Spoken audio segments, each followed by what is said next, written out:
Straight in with the redeem. Dreamcatcher. How are you? I hope you're well. Welcome.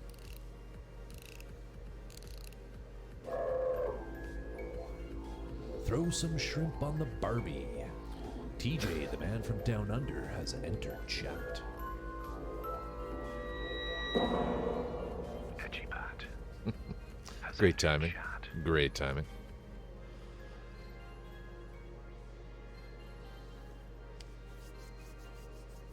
How is everyone?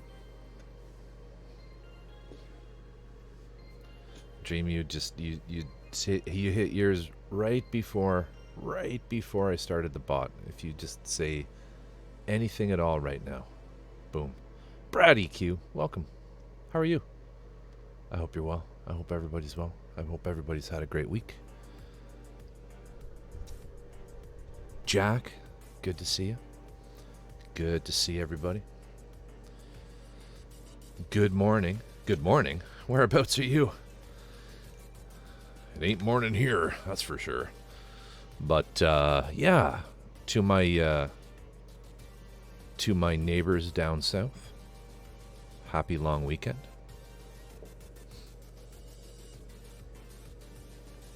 It's Memorial Day weekend in those United States. We had our long weekend last weekend. So this was a short week for me, which is fantastic. So anyway, I hope you're all well.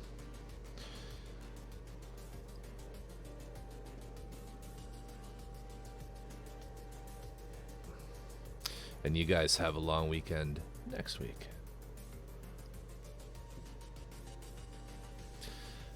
Right, of course. Well, I know where you're from, Jack.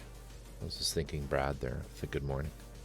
Maybe another friend from Europe. Dreamcatcher Sky just entered Corvus's chat. Welcome to the stream. There it is. Dreamcatcher Senpai.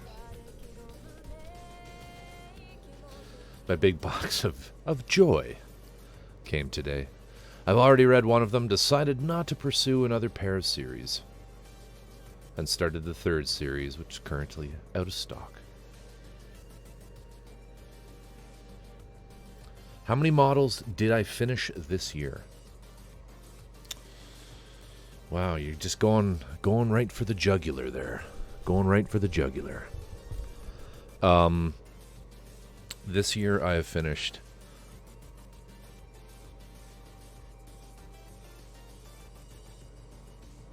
3.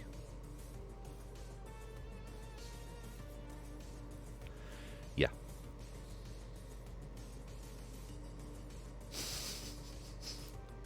How many have you finished, Brad?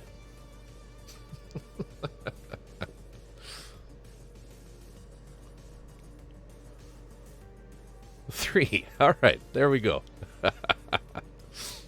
Excellent. Excellent. And how about you, Etchy? How many have you finished this year? Models.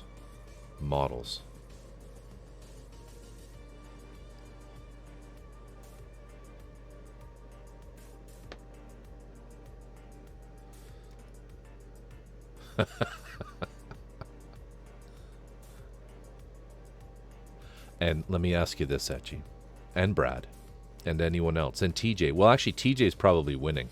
TJ, how many models have you finished this year?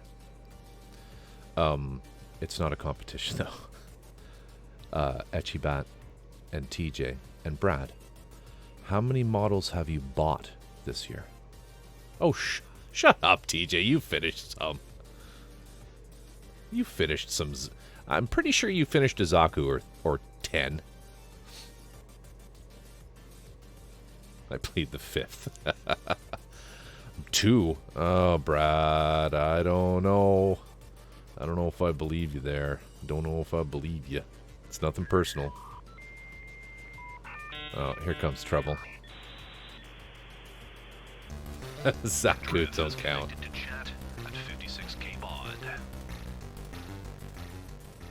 Too funny. Too funny. Okay. Drift, hello, hello, hello, hello. Welcome. Welcome. Yes, you did the Kshatriya. You did the Kshatriya. You didn't. You did it to me. I thought you did the Psycho, TJ. You did the Psycho Zaku, didn't you? And didn't you do one or two before that?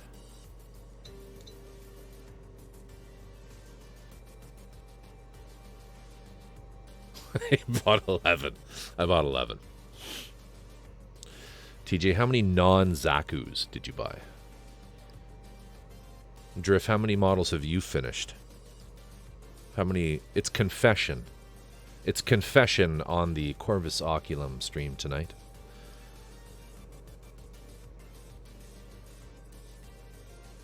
We're not talking about me tonight. This is about TJ. No. No. You come in with that. You come in elbowing around like that, and we're very much going to talk about you.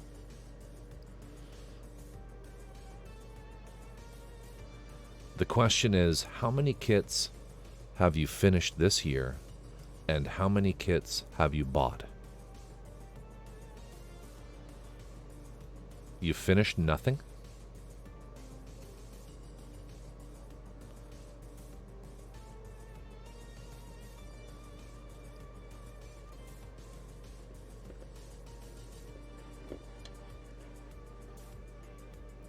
You haven't even started a kit this year.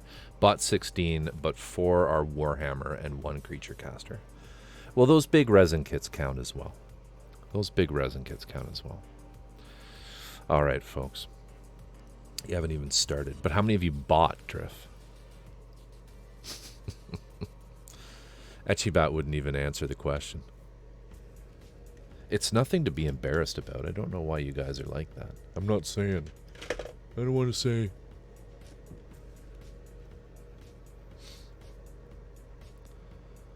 I've bought maybe half a dozen, I think. Finished 1, bought 3. Okay, that's not bad. Car models, that's okay. That's okay. All good. All good. We all know. She's not saying because I have no idea. Well, I also added I have half a dozen, I think. I don't know. White Wolf. Yarwar Garble. Did I pronounce that right? White Wolf, question on the table is, how many kits have you finished this year, and how many kits have you purchased?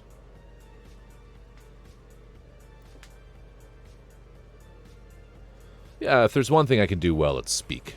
I am capable of talking quite well, thank you very much. All right.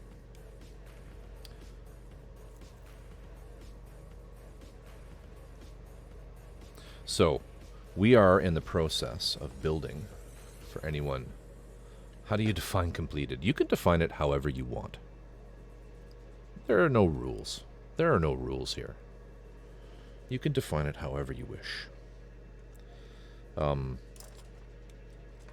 For example, I feel I have finished the Machine Messiah AUGE. I'm done with that, to the point that I'm saying it's finished. But there's a box over there. You can't actually see my arm when I'm pointing like this. My arm is pointing over there now.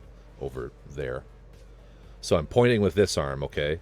I'm pointing with this arm, but this arm is showing you where that arm's pointing. There's a box, anyway, that has the the scythe from that, the beam scythe, that will likely sit over there for a long time until I finish that. So, finished. Let's see, before last week, just the War of the Worlds 1144 kit and the Viola. That's all you bought? Wait. Before last week. Now you've confused me there. If we include ones that just need water slides, I have an RG waiting on such. So, okay, so before last week, you had only purchased a War of the Worlds 144 kit and the 5-star series IMS Viola. But since then, Drift and Etchibat have basically spent about $4,000 on all sorts of fun goodies. I'm probably low there. They probably spent more like 8, but they're telling us about 4.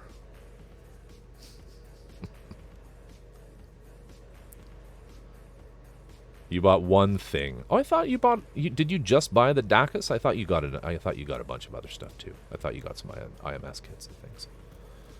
Yeah, Drift kind of. Yeah, Drift spent the tuition of the children you don't have. The college fund, that college fund that you don't need, gone. I think it was Drift. That got the armored nuts. D-Shen Long, how are you? Fantastic movie choice, D-Shen. That was really enjoyable. Love those old movies. There he is. That's when Sir Topham Hatt said, "Welcome to the steam, poor dads." Oh, did I say steam? I meant stream. Yeah.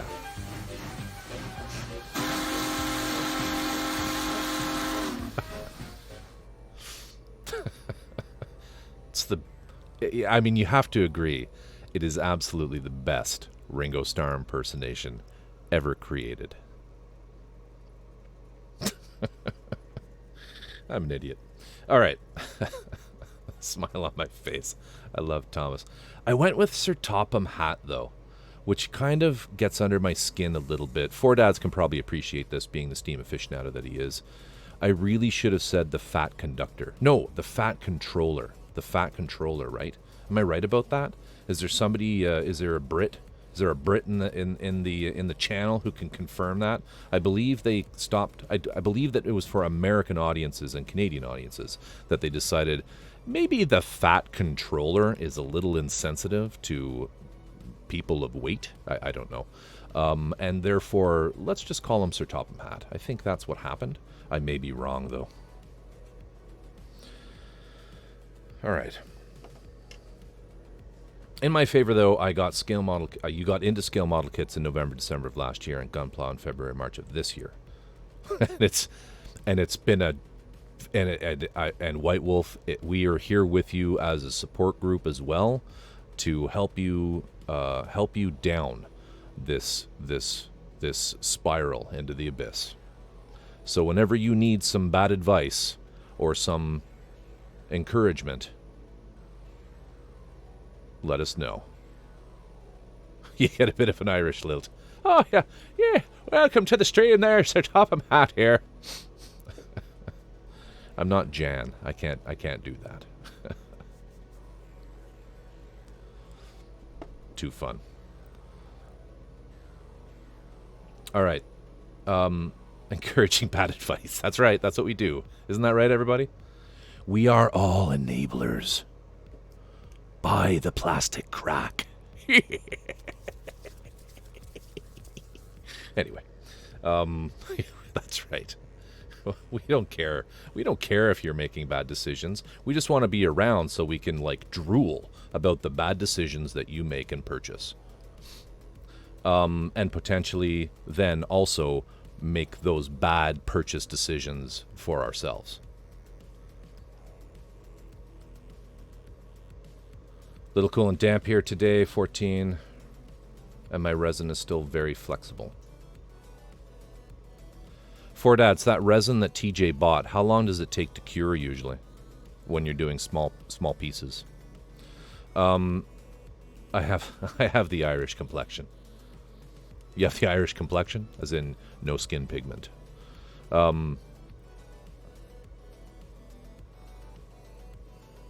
Severe allergy to sun. Dreamcatcher, my wife is exactly the same way. My wife and my daughter, both gingers, both just they're basically vampires. They don't go outside. They can both get sunburns through their clothing. It's bizarre. Sounds about right, so yeah. I have another 80-ish minis. Yeah, minis don't count. You're allowed to accumulate an infinite number of minis. That's okay. There's nothing wrong with that. Get sunburned from lamps. All right, everybody. I'm going to stop reading chat, and I'm going to actually do some stuff. Moonburn. That's excellent. That's excellent. All right, let me just clear all this shit out of the way and start up Twitch on this, because it's easier for me to see. There we go. All right. Starlight. That's Starlight. Super blood moon burn. Did anybody see the blood moon? I can't be near fireflies for fear of combustion. That's hilarious.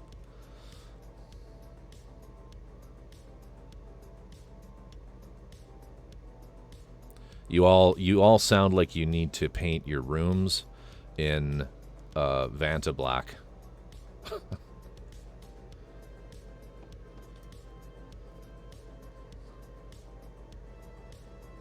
That'd be a good prank. Just painting at someone's house while they're away on vacation, completely in the blackest black. I misspoke there. Fuck Vanta Black. Fuck. Ow. Fuck Anish. Fuck Anish. Don't deal with Vanta Black. You want Stuart Semples. He's the man.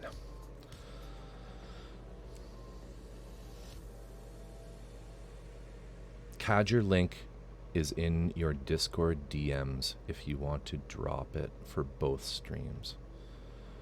I don't know what that is. Cadger link. I'll check it out after.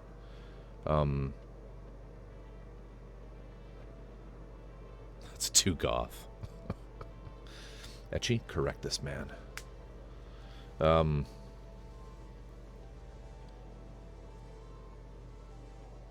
Pretentious Indian artist who... That is correct. That is Anish Kapoor, Dreamcatcher. That is the pretentious British artist, I think, of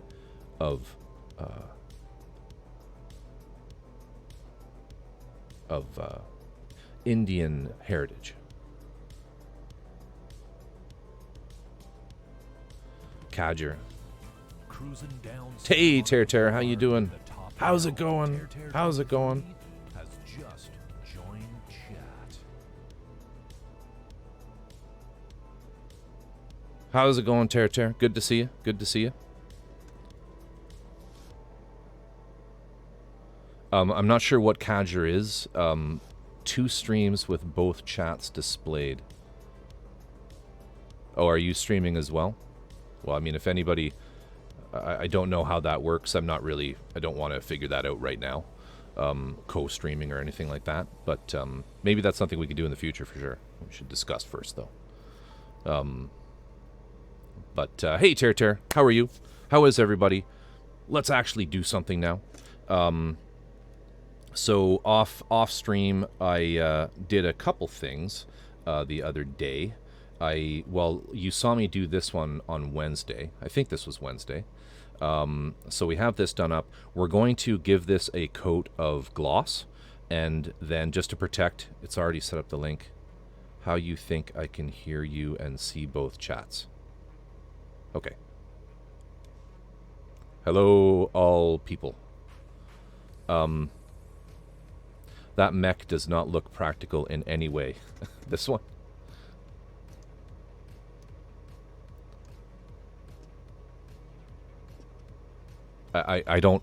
I question whether any mech, any humanoid mech, is practical. Right? Let's be real, guys. Tanks make much more sense.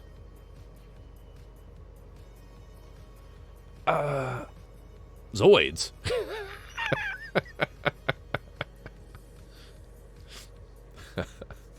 It's exactly that. It's the sci-fi who cares crowd, right? Yes, it is pretty impractical. And not only that, but it's supposed to be a jump mech descent, so it's like Luca Zampriolo, the designer, says it doesn't actually walk. It uses, like, if you look under the feet, there are these like thruster things that it flies and flies, like it hovers and flies around, which is even more like, well, why does it have legs then? Why does it need legs if it's just anyway? Yeah. Not practical, but fucking cool looking. So we off stream, I did a little more weathering on the main body, which you see here. So what we're going to do with both this and this piece fits in like this on the back. All right, and let's make that a little smaller. And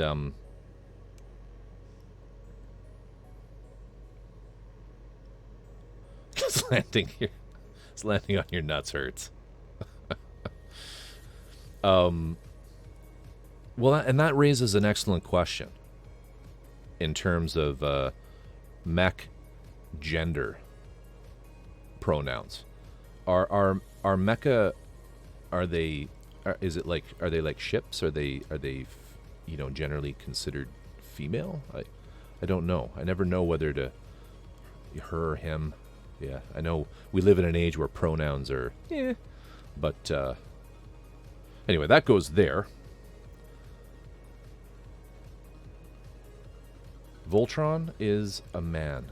Yeah, that's, girl mechs have cockpits, male mechs have other things. I don't know what to say. Other than you're all degenerates.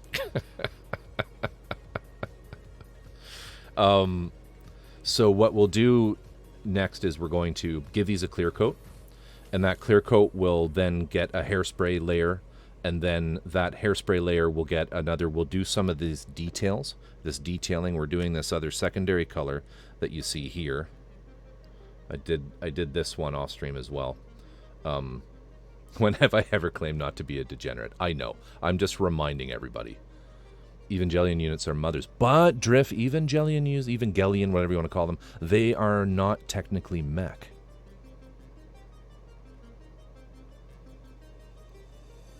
So that highlight color, we're going to do some stripes like that on the rest of this. So I guess the answer that we're coming up with here is they're both. They're either or. So we're going to do some sort of highlight type things on here. And we'll figure that out as we go. So we're going to do that. What else can I show you? We also have these. Oh, this is something I should show you. We'll paint this up and do some chipping on this as well. So we have this guy. Is that the right way? Yeah. So he's going to go there, just so you guys know sort of how the all these things I was doing with the resin casting the other night are going to work out. So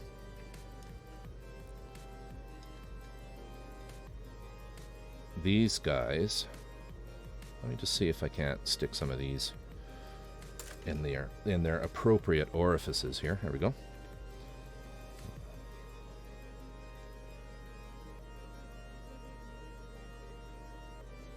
Let me know if that music's too loud. And let's see if we can't zoom out a bit here.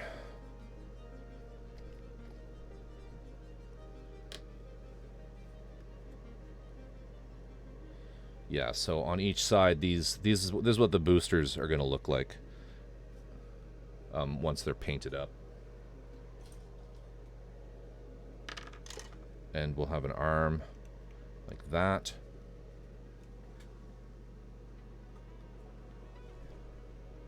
And a 1980s mecha shoulder pad type thing going on there. Just to give you an idea. And the head will be right here. It's right there.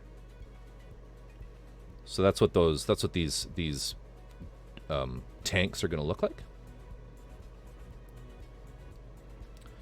Yeah, this guy's thick with 3 C's and a silent Q.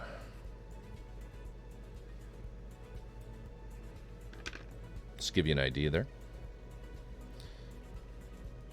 And some other little kit bashy type things that I'm doing. Might even do a little bit of this other bit tonight.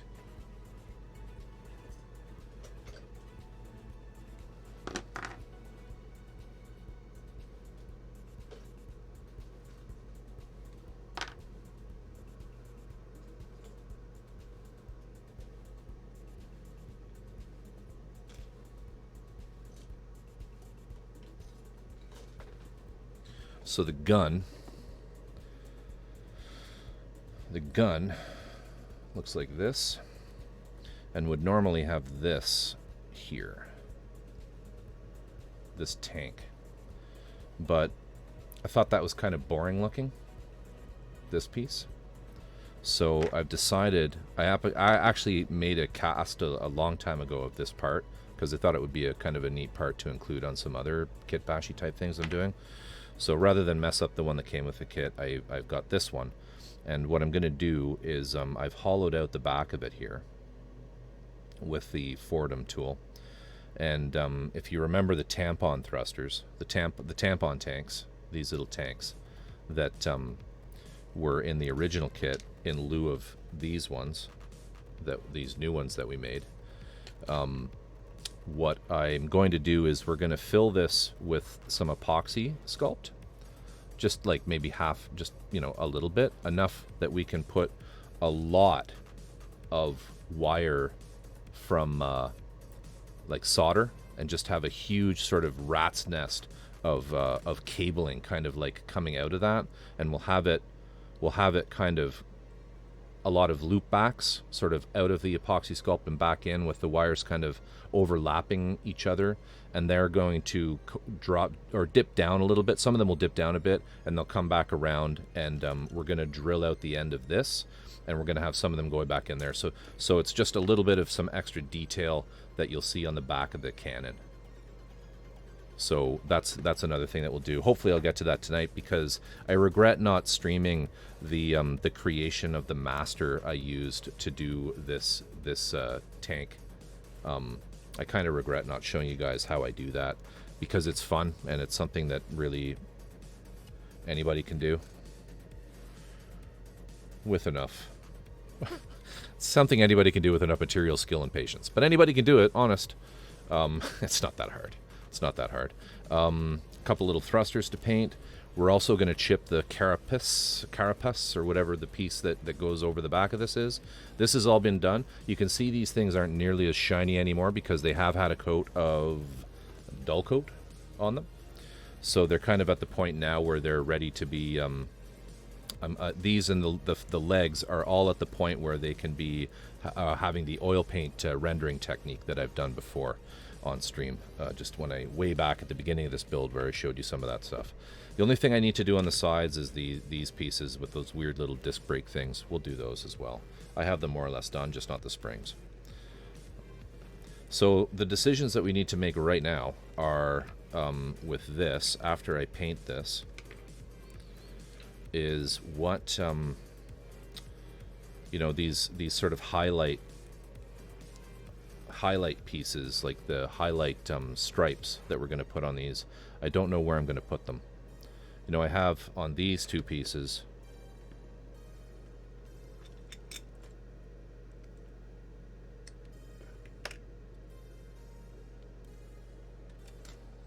right, we have those stripes on that side and a symmetrical amount on this side of this one.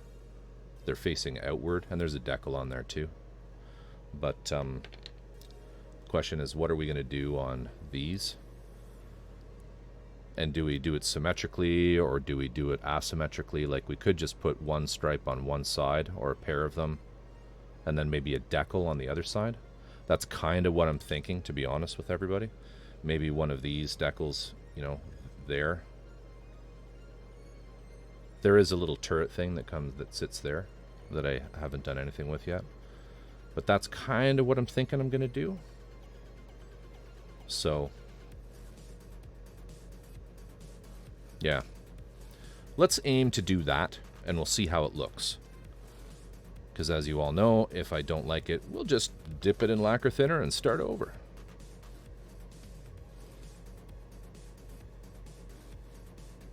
Yeah, let's try that.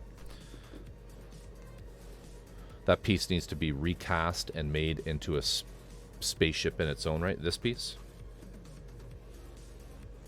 You know, it's highly likely, like with Luca, you never know what you're getting. Drift kind of called it the other night, where this may have been a spaceship that he just decided to kit bash onto the back of the Master. But at the same time, it might also be like the end of a razor. Could be the end of a toothbrush. It might be the end of a, I don't know, could be a door handle.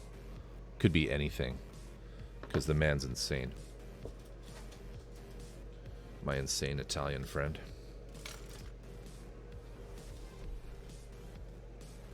Alright, let's just clear this out. Now, do I have...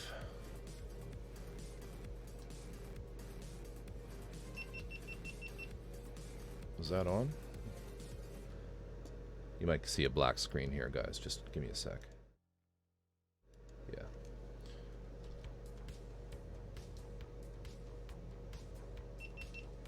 There's always something I forget to do.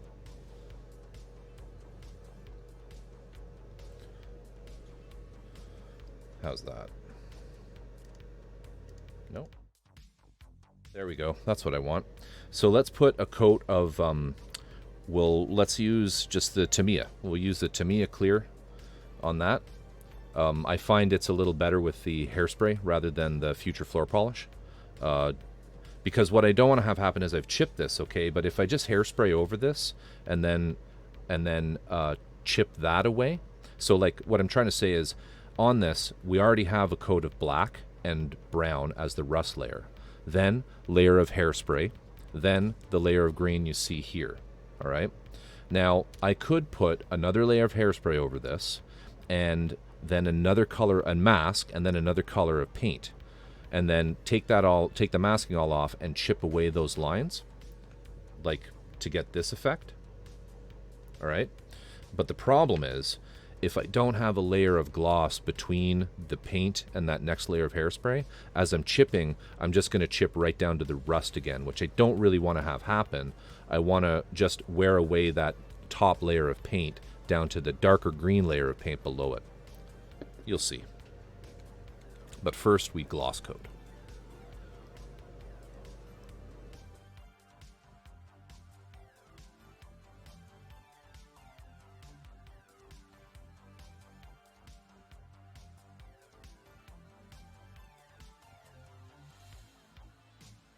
Find something to hold it with.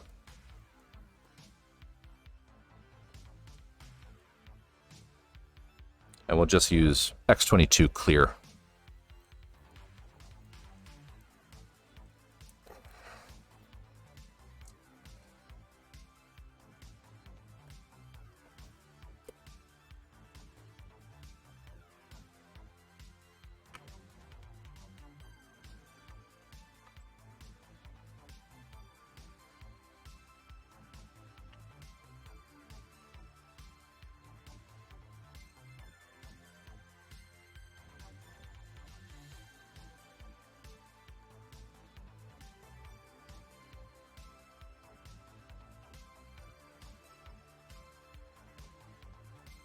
And we'll use the Harder and Steenbeck for this.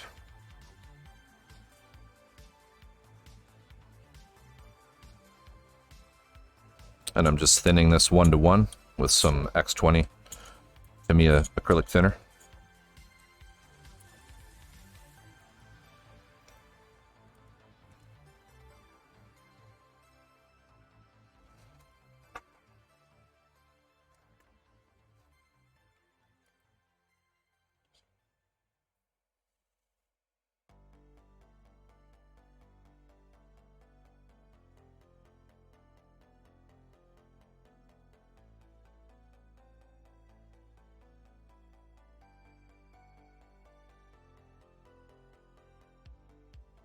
And we'll just give it a coat.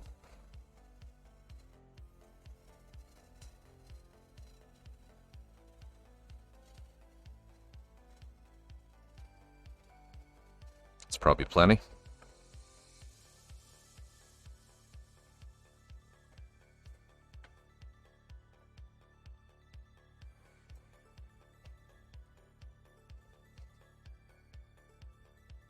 we'll do this piece as well.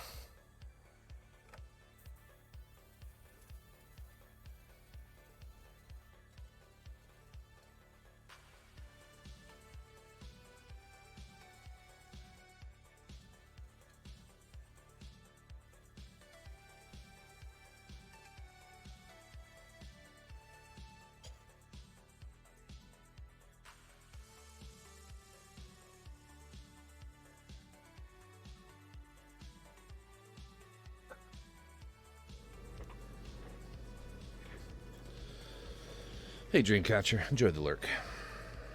While we're waiting on those, what can we do? We'll just wait for those to dry a bit. Well, let's figure out these. I'm not sure how I feel about these. I almost want to replace them with different things, because to me they look like disc brakes, which is what they are. They go here.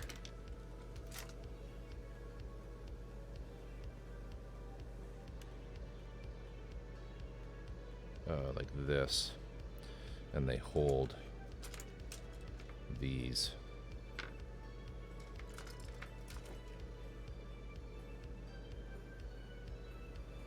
It's the wrong side.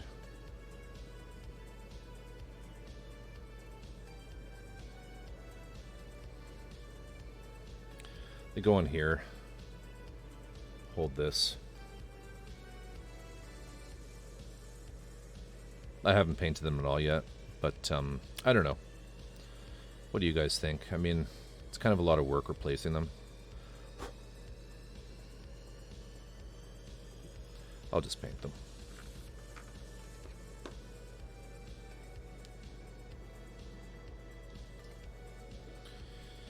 And we can probably, well, should I spray those or hand paint them? Let's just spray them. I mean, for fuck's sake, we sprayed everything else. Kind of. Guys, let me know if the music is too obnoxious. If it's too loud. Well, let's do those. Let's do those in the green. Might as well chip them. Thanks, Drift.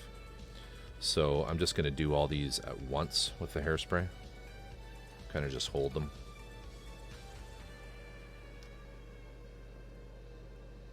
Dishan, I don't know if you're still there, but so I didn't quite catch.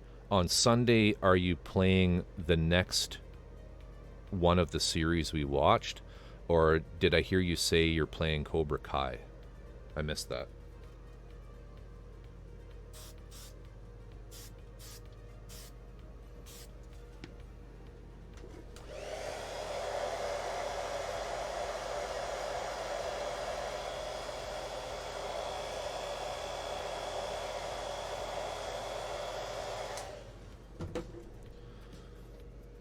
You can't hear any music. So is that what Drift meant by the music's good? Is it's not on at all? My shitty uncopyrightable music that I'm forced to play, vapid pretzel rocks music.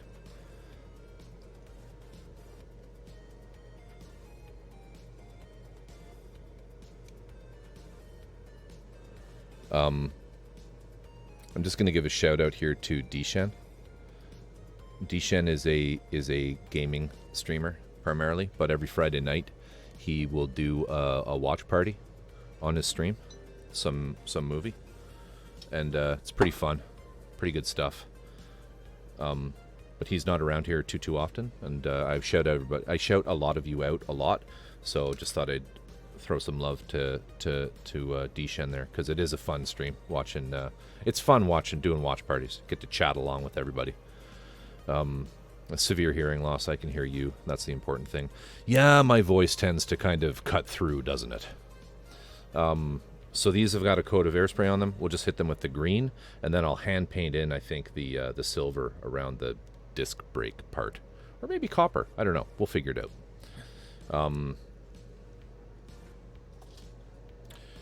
It's very quiet, TJ. I keep the music very quiet because it's It's just to fill those empty moments of awkward silence.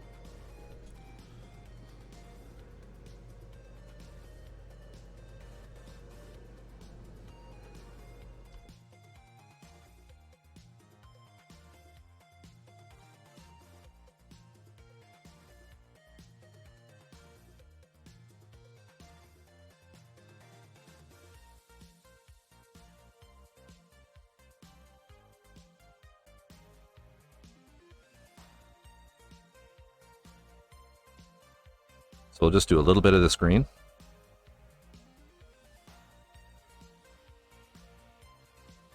I'll do 10 drops.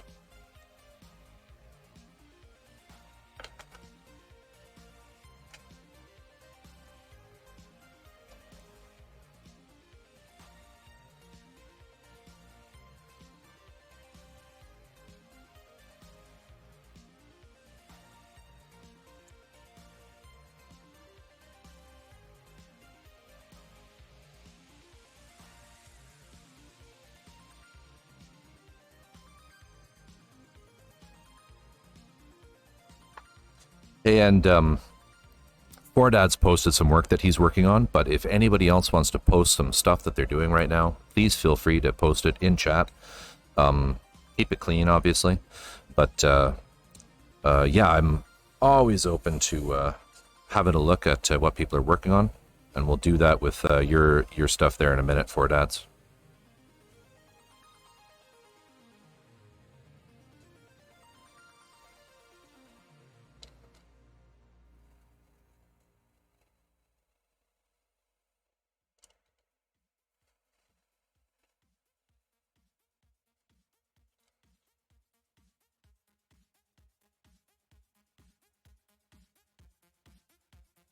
Nice and quick.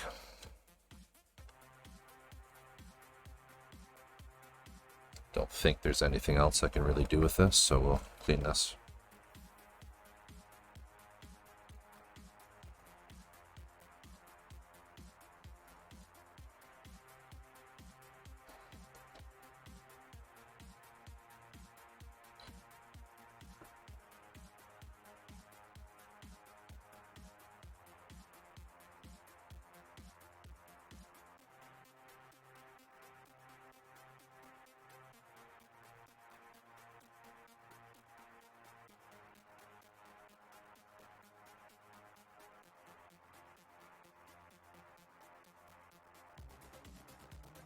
Clean this out.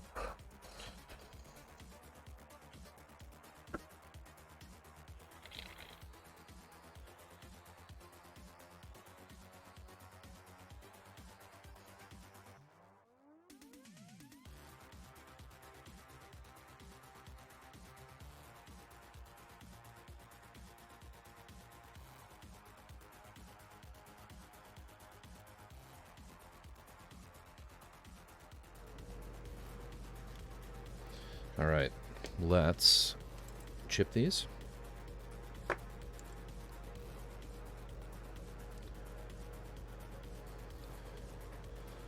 Working on decals for the Suzuki Hayabusa 1/12 scale. Nice. About how big would a 1/12 scale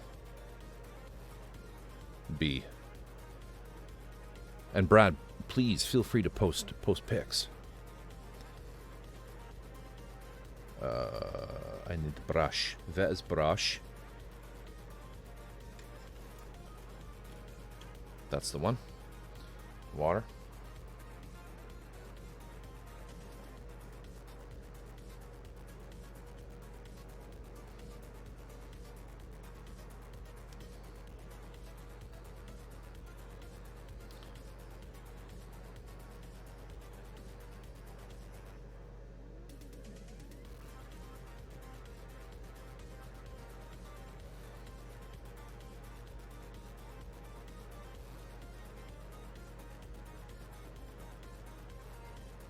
Just a little bit of chip in there on that one.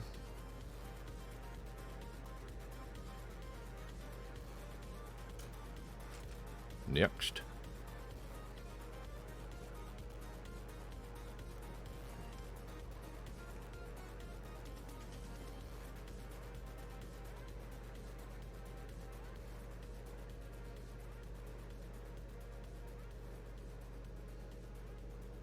focus. I've got too much shit behind my field of vision here, which is why it's hunting. There we go. 2.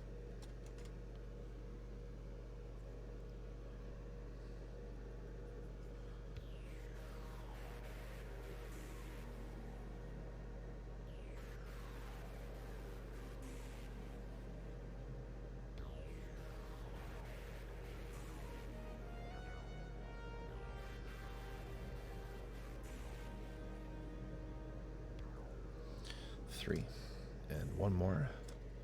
There it is there.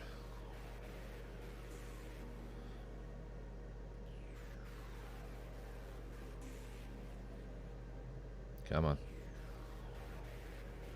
Put the paint on a little heavier on this one so it's not quite as easy.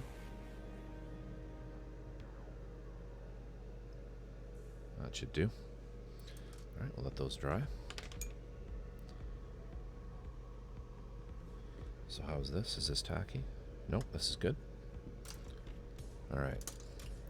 So, what I'm thinking here... Where's the other piece? Oh, right.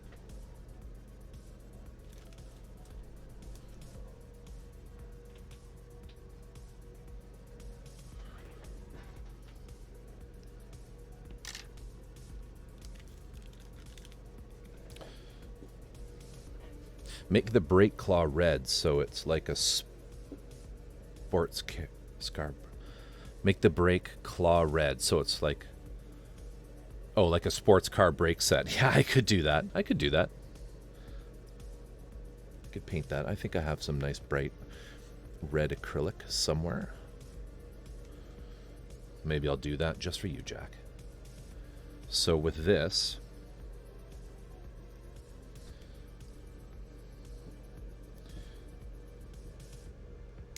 As I said, I think what I'm going to do is put a stripe over here.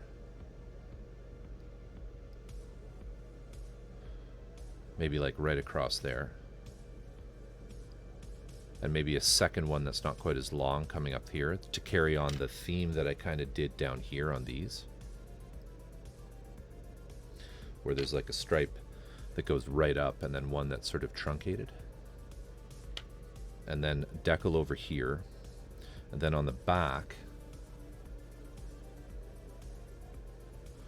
I might just flip the side over and do the same, have one that goes out like that and another one with a decal here. Or should I alternate the decals? Should I have a like a right decal, left decal, or should I just have decals on one side, paint on the other? And it's driving me nuts how this isn't straight.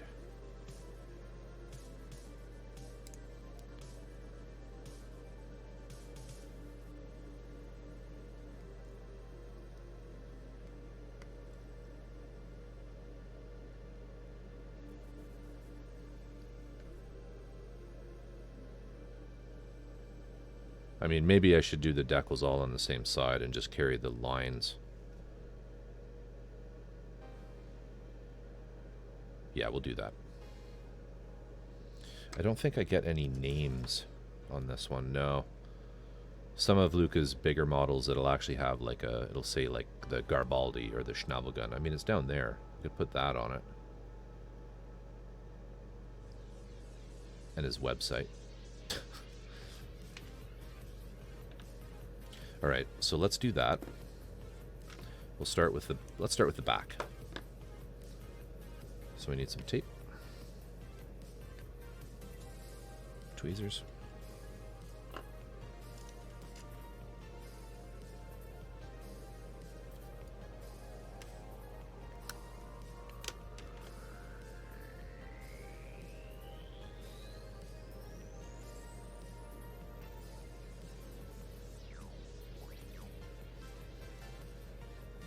no.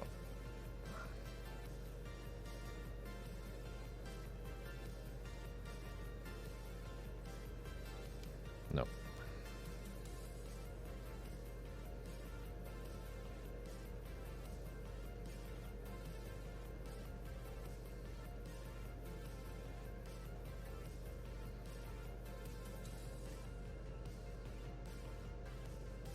That's not bad. And I'm just going to stop. I'm going to stop the lines on the edge here. I'm not going to have them wrap over. I owe you guys some links here. All right. Let's fire this one up first.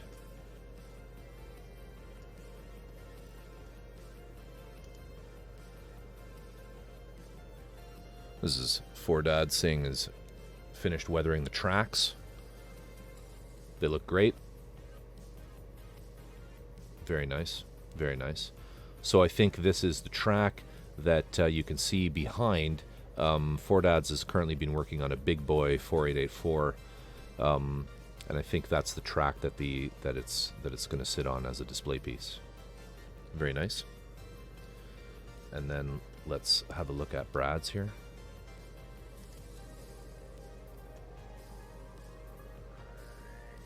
Sweet. Very nice. Very nice work. Can't actually do that. Nope. Ah!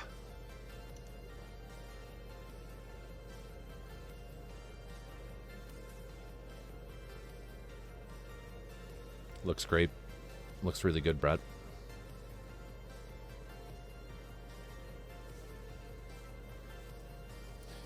Looks really good. Boring but necessary. I haven't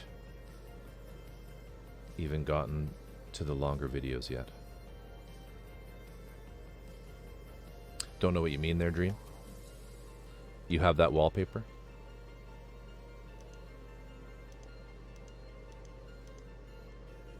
I can't remember where it was now. Oh, I just have it in Chrome or in Firefox.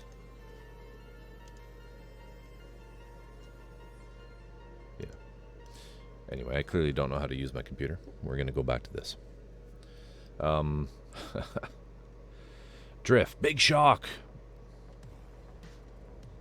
Yeah, that looks like a pretty crazy energy drink. Shock yourself. Big shock. And I can't read this. I can't read this up here.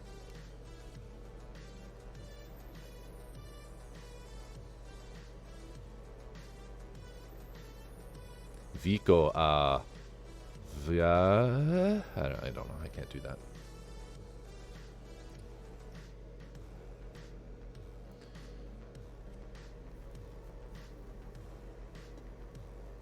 Nailed it.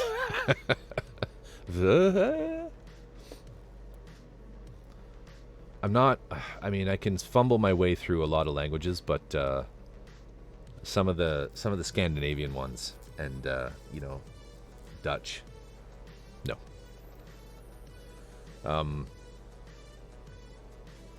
Here's my last motor mic build, 2018. Yeah, post it. Looking forward to it. Dreamcatcher, sorry, went off to do some coursework for my job. That's what was boring. It's my third piece of bike. All right. Keep going this while you've got that posted up there. So we get that in there.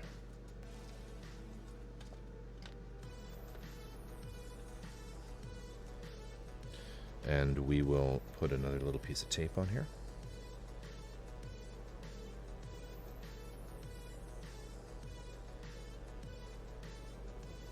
So Four Dads, is the locomotive finished? Is it completely done? Where the hell is the end?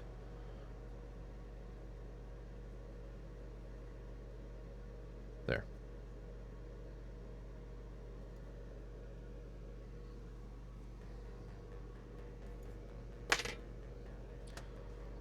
And Ter, I think I missed something that you said back. They are thoughtful pauses, not awkward at all. Pfft. They're awkward.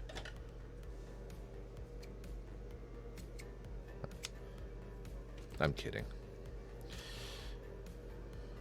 All right, so let's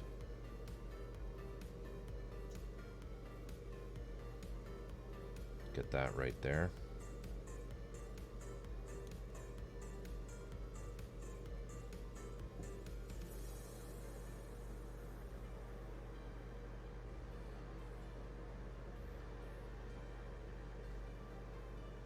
Complete once cosmetics are done. Nice.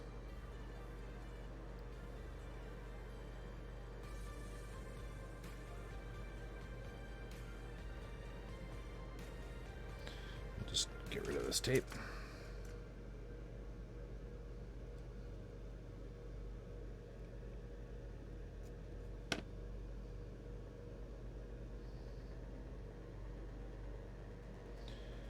And put another piece here. Try to do this on camera.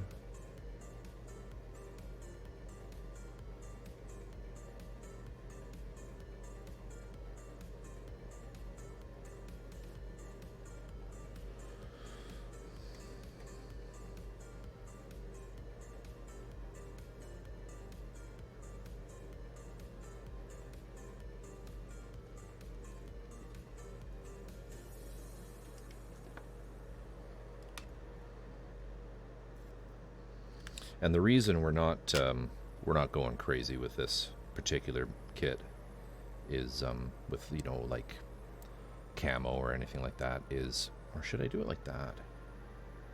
Or would that look too Adidas? Would that look too much like Adidas if I had the angle in there? No, let's keep it this way.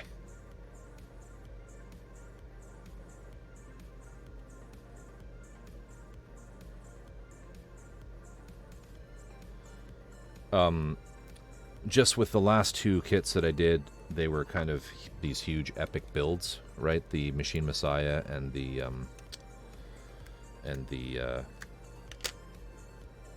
Gundam Double Zeta, and so I just wanted to do something a little simpler.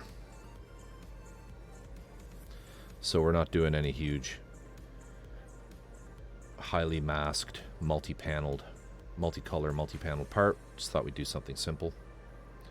I don't know if I ever told you guys that's why I'm doing it this way, but now you know the rest of the story.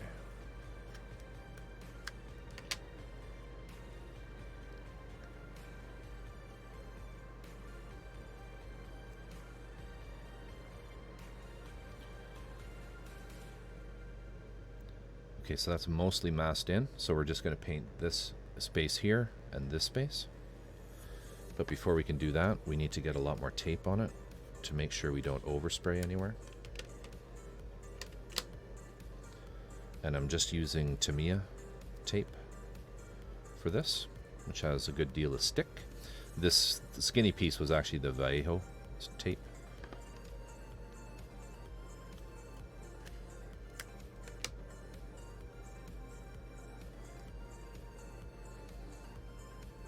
Get that done in there, and then we'll use some of this larger stuff.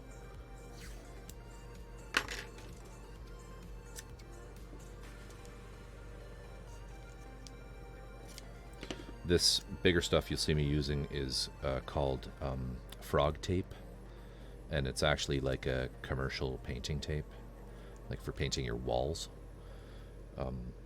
But I find it works quite well on models. It sticks pretty nicely, and you can save some money. I don't know if it's available sort of everywhere in the world, but we have it here in Canada, and it fits the it suits the purpose, and it's yellow, so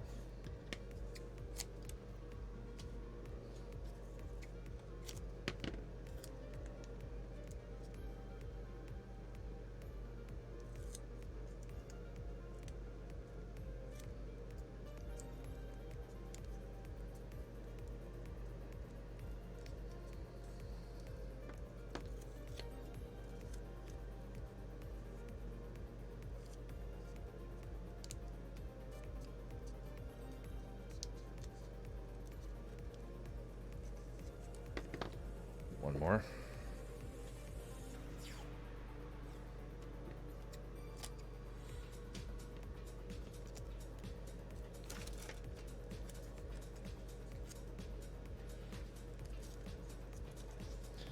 All right, that should do. So let's mask up the other piece.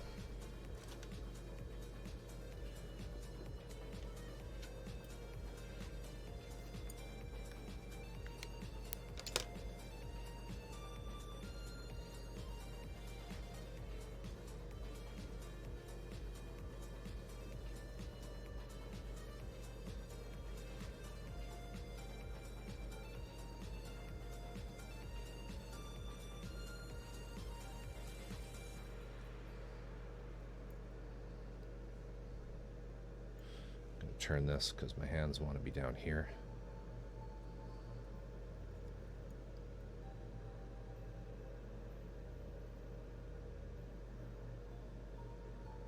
You don't have to worry about overspray too well. Actually, the way I'm going to do this, I do have to worry about overspray.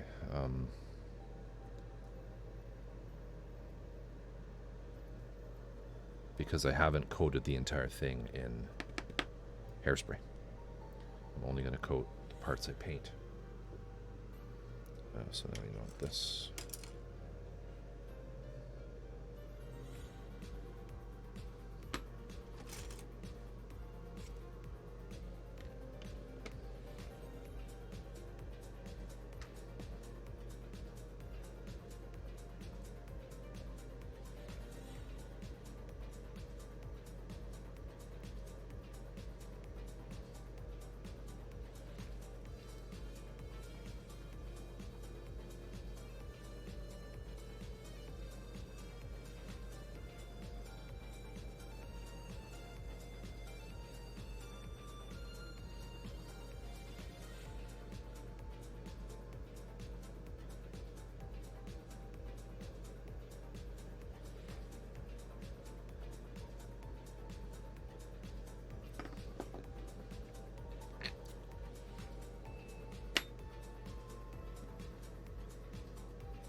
Gonna work in there?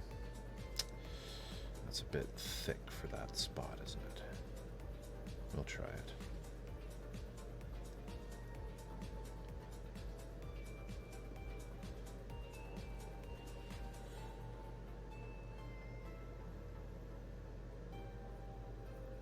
No. Let's use the smaller stuff.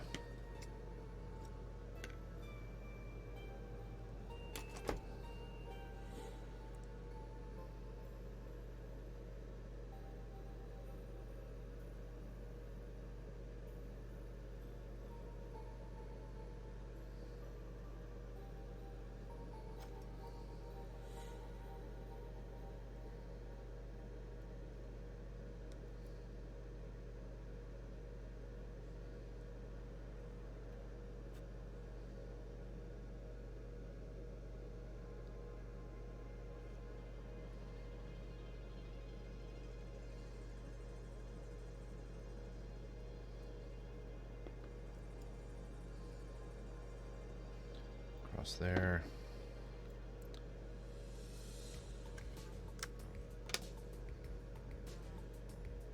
I'll bring it right up to there.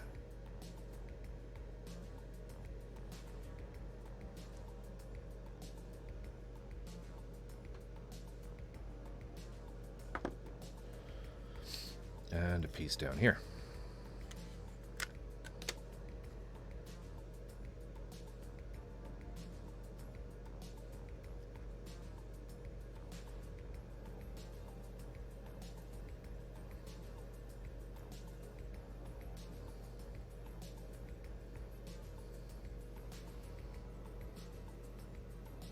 So that line and that line. Light green. Okay.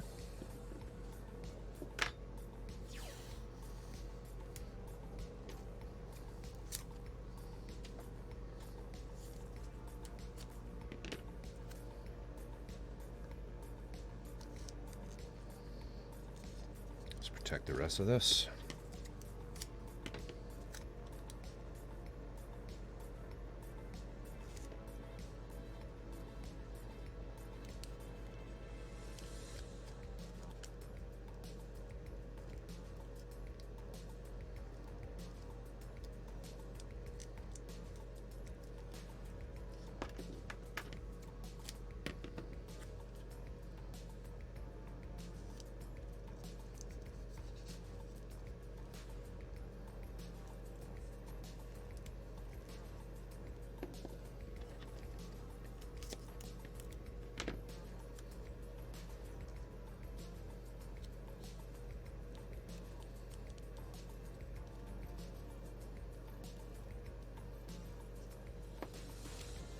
And that should do it.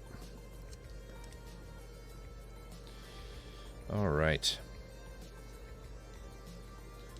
So we got those ready to go.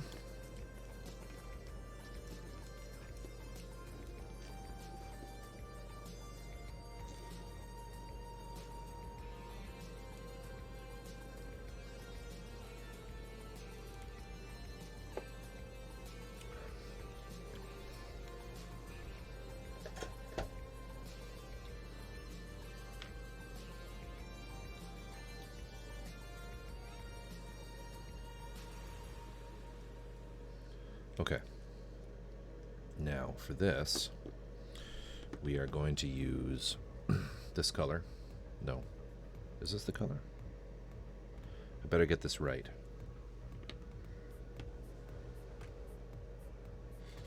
What did I do with it?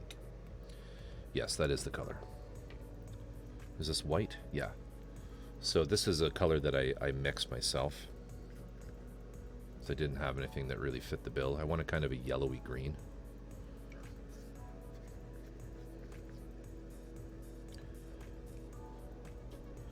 So we'll go and paint those right... Actually, no, the first thing we need to do is put some hairspray down. That would have been a disaster.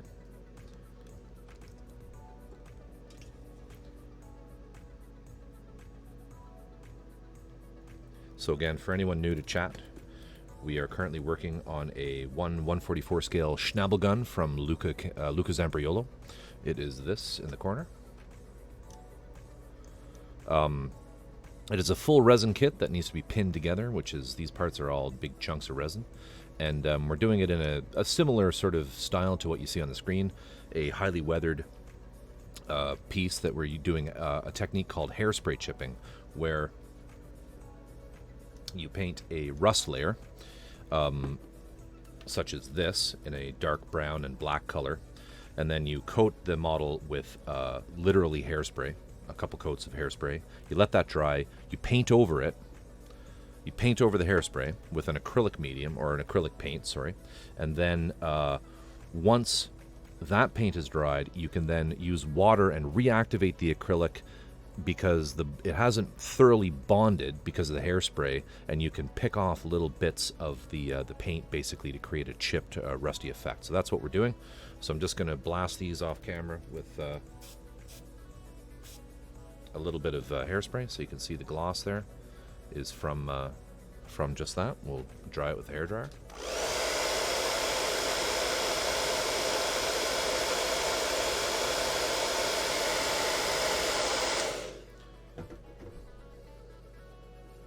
Do it one more time.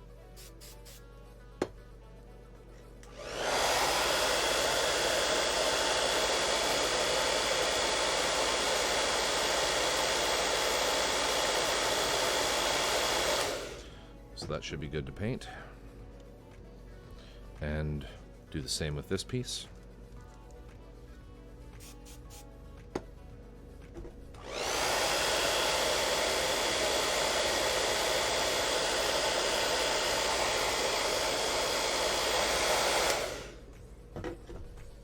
This channel is tagged with AMA. Feel free to ask me any questions about anything I'm doing.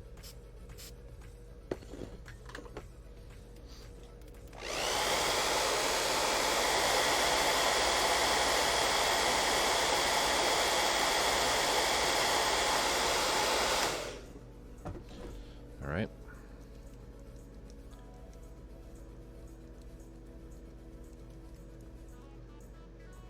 Brad, I am broadcasting to you live from Victoria, British Columbia, Canada.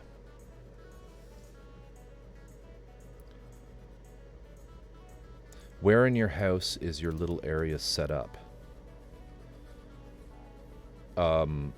So I am in a 2-story home, and I am on the lower corner, if that makes sense.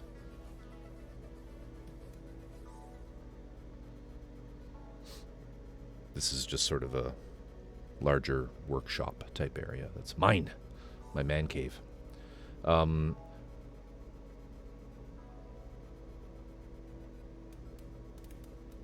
If he doesn't know, one of us should. Canada. Nice, I assume. What about hockey on WC? I am actually. This is where I'm going to break the mold a little bit with Canadian tropes. I don't actually follow hockey at all. I have no interest in it. Sorry. Hopefully, my citizenship isn't revoked. But if I do have to give up my citizenship, I will gladly give it to Etchibat. She can have it. She gets first dibs.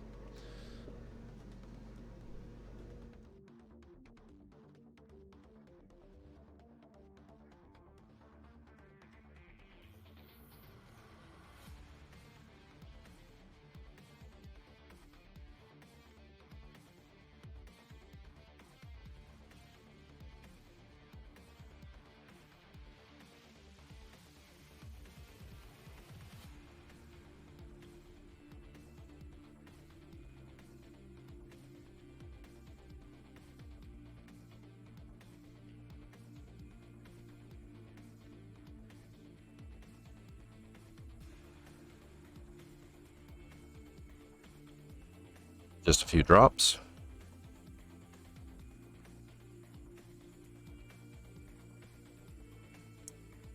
We'll do 8.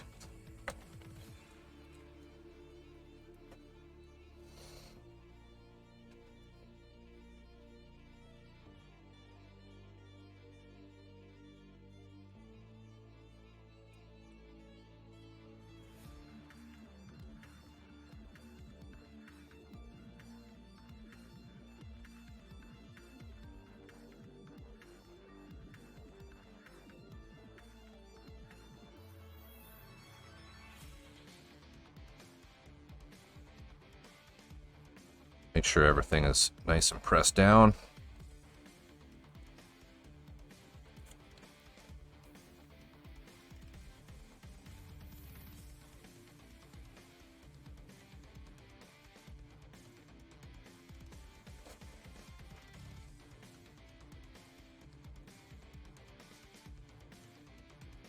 So there's no overspray. It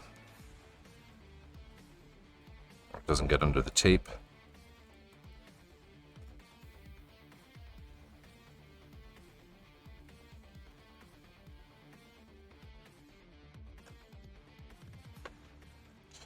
That's all we need.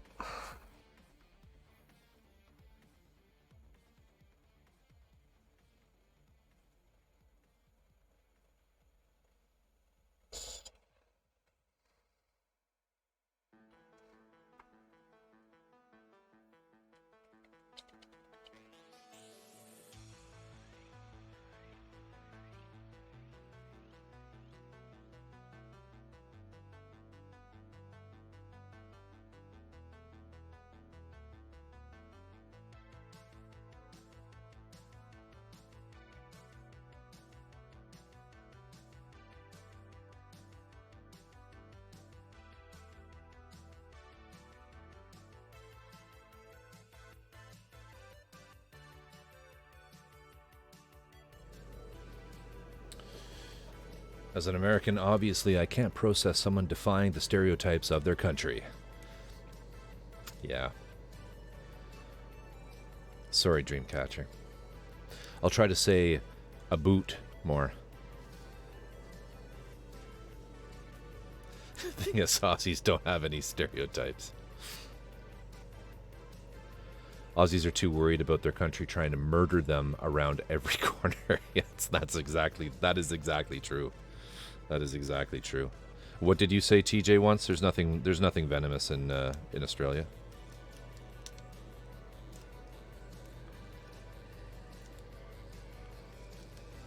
And so, TJ, tell me about your first experience with casting.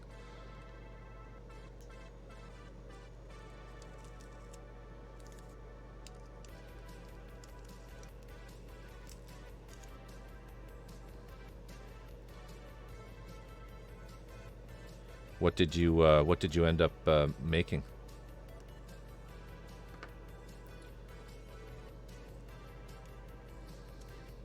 Oh my god, are you gluing a model? Are you building a model? Are you making a model? Etchibat? Is it a model? Are you doing a model?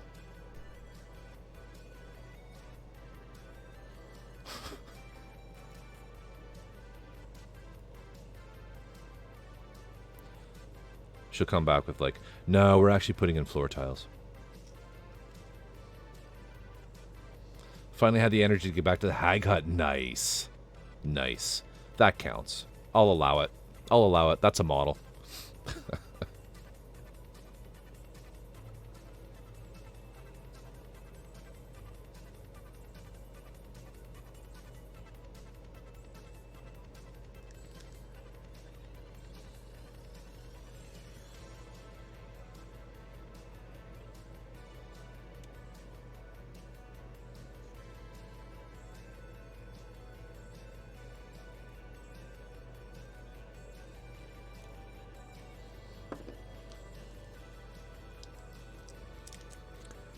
Dutch are cheapskates. Yeah, I've heard about that stereotype.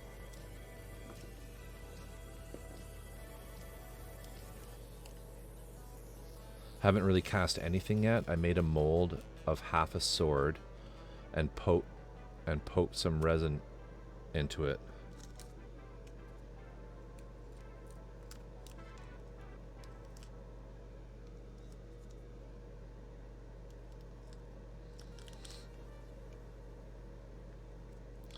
On Discord, TJ said if he fucks up, it's not his fault, it's mine. Because I made it look too easy.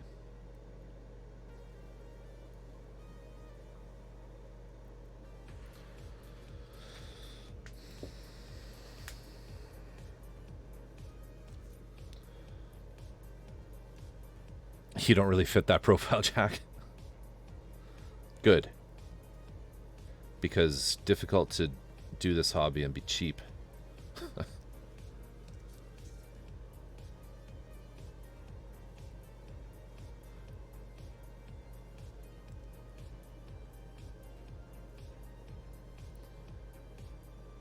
Yeah, the Dutch being cheap is a thing, Dreamcatcher. That is a, at least in these parts, it sure is.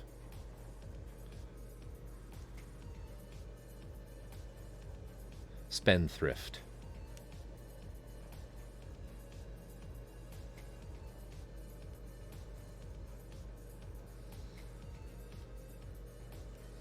That stuff's all bullshit, of course. All those stereotypes.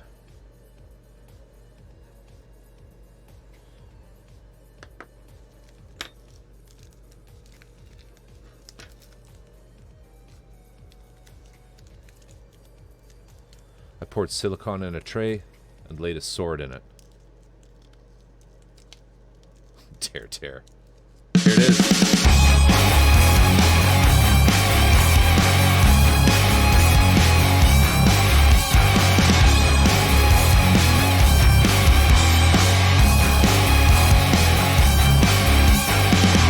More tape for the tape god. More resin for the resin throne. More sprues for the sprues lord. More paint for the paint king.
Tear. Thank you for the redeem. Thank you for the redeem. Awesome. Awesome.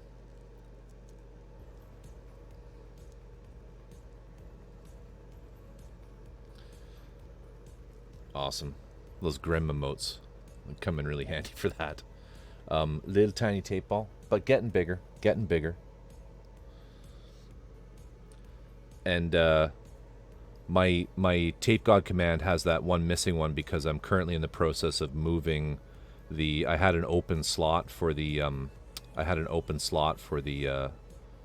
Because you've all been so generous with your subscriptions.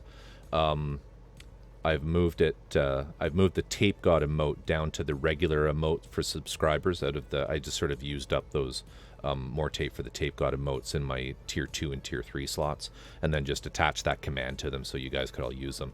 But I moved it down out of there into a regular one, but it hasn't been approved yet, so it's not working.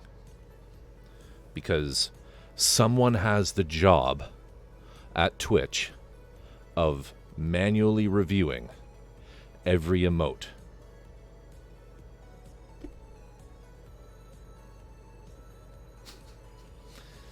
And I don't know if that would be a good job or not. I don't know. I'm on the fence.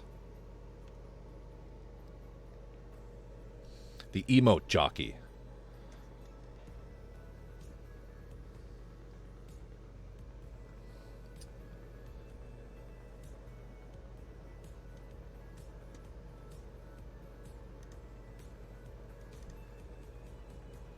Oh, these are pretty. Let's have a look at these. So, you're on the 3 links with massive moral dilemma. Do I weather the loco? I approve T-Pain's emotes. Dude, that's funny. Yeah. Life goals.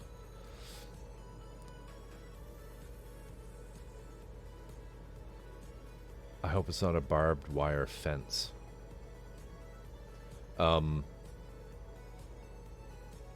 So that is 1. Where'd the other ones go? Oh, here we go. So this is the big boy that that 4dads has been working on.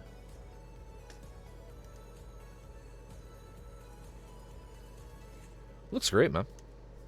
It looks great. Now, this is just a model. This is not a working train. And I can't remember the scale. What's the scale on this one, 4dads?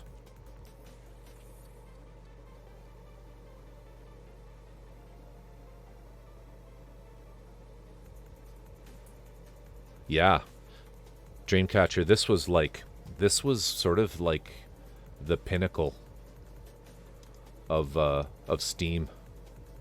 187. Yeah, so it's HO scale, right. Yeah, I don't think they really made them bigger than this. I mean, 4dads will correct me, I'm sure, if I'm wrong. But I think this was kind of the pinnacle of Steam technology and size.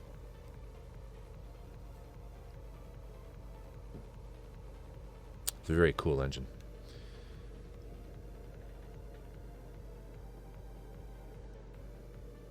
As to whether or not you need to weather it, I don't know. That's kind of a you decision. I like the look of it.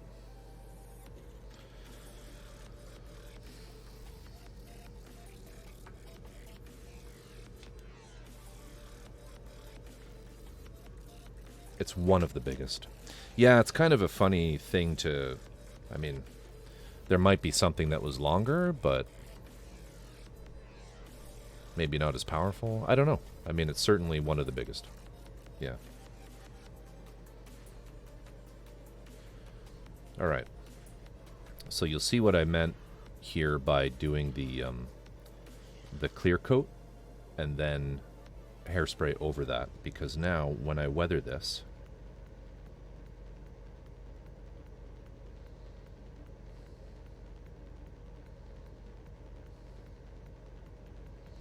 when I weather this, you'll see it's not going to go right down to the rust. At least it shouldn't be. It shouldn't. Maybe it will. I don't know.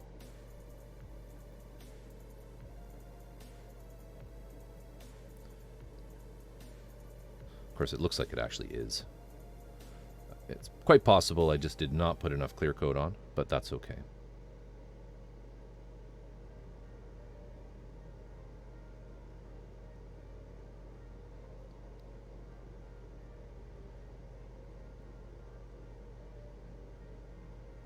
You have to put a lot of it on to really do it right. Yeah, I totally didn't. Oh well. We'll call it a happy little accident. No, that's not a happy little accident. That's an annoying accident. I can fix it though.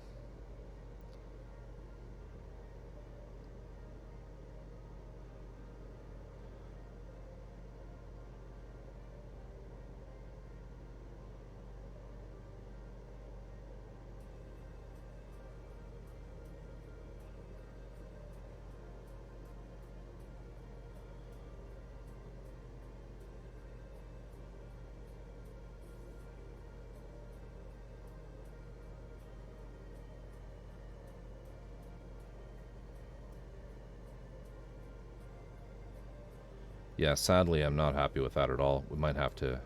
These might be getting a repaint. Oh well.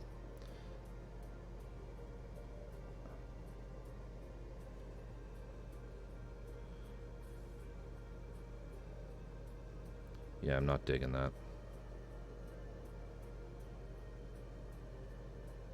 Alright. Let's try this one. This one is a little glossier, so maybe it worked better on this. What I can try doing is if I just weather this.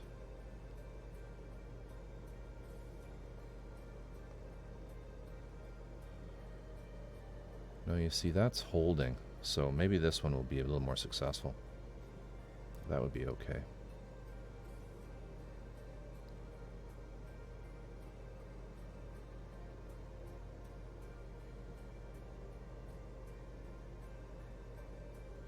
Sorry.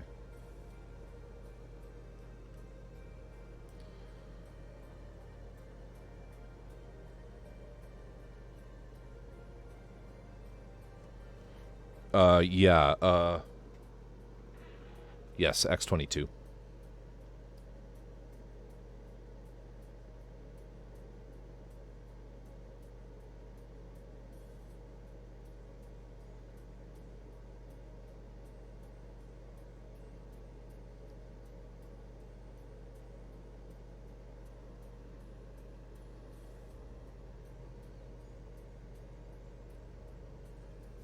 It is, but I find that it could be I just didn't leave it long enough to cure.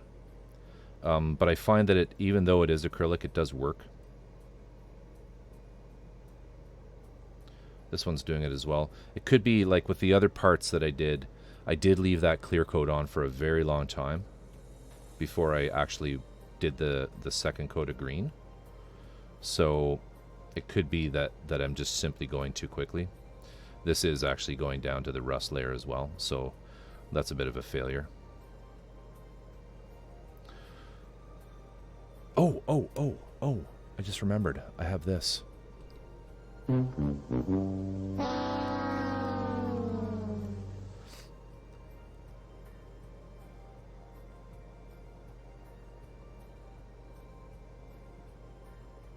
Model fail.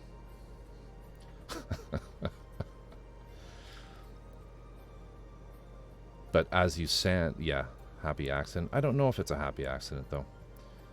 This one actually is, I'm off camera, sorry. This one's actually not as bad, but I was hoping to knock that back a bit more. This one I might keep. This one I might keep. I could probably work with this.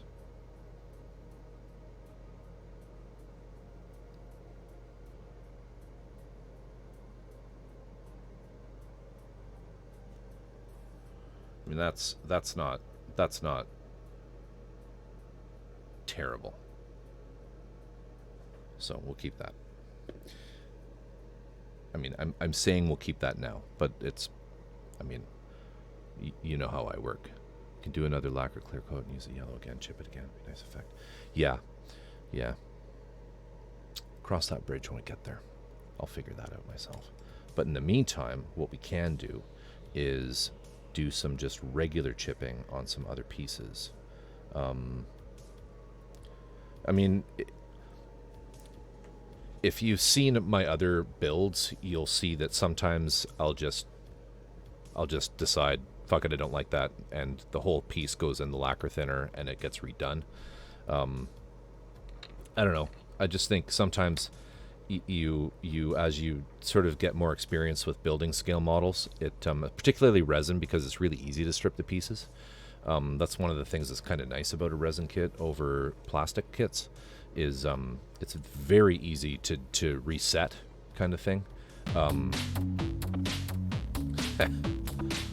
Etchibat, thank you so much. Thank you so much. Little hearts. Little hearts. Little hearts.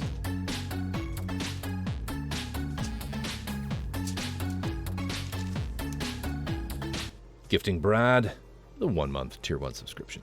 Thank you, Etchy. What? You're too generous. Stop. Thinking about you. Thank you. Four dads getting the 1 month as well.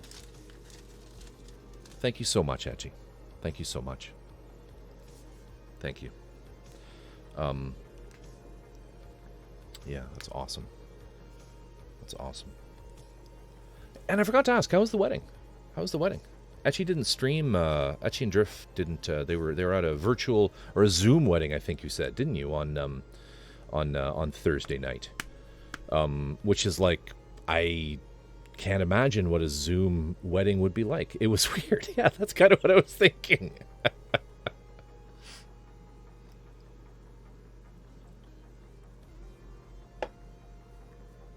Right on. Right on.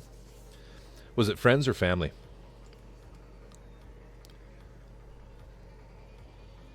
I never even knew that it was like... I didn't even know that people would do that. I thought most people would just wait. You know? I don't know.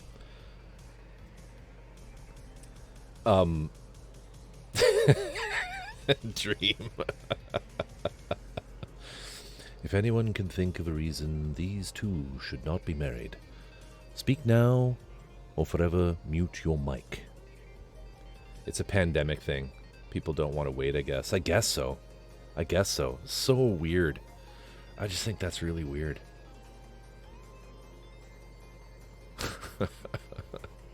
But yeah, Dream, that's awesome. That's awesome. It was fast, and I got to wear gym shorts and a t-shirt, so it was cool. Yeah. Yeah. Jack, you're right. Yeah, I'm wondering that as well.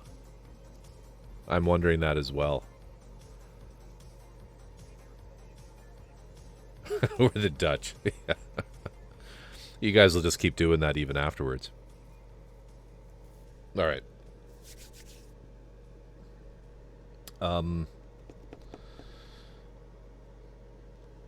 It was also weird because I'm so used to Twitch. I kept trying to drop emotes, but no chat was available. Well, oh yeah, well, that doesn't work. I was gonna say, you could have used that OBS plugin, right? The virtual OBS, which just lets you take your OBS, so all your scenes and everything, and just drop them into Discord. Just creates a camera. And so you wouldn't have been able to drop emotes, but you could have just done like the you could have done the dancing skeletons and all that. Cheer biddies. Yeah. That's funny. Etchibat shows up with like the full-on scene. There's like the skulls on the bottom, the graveyard.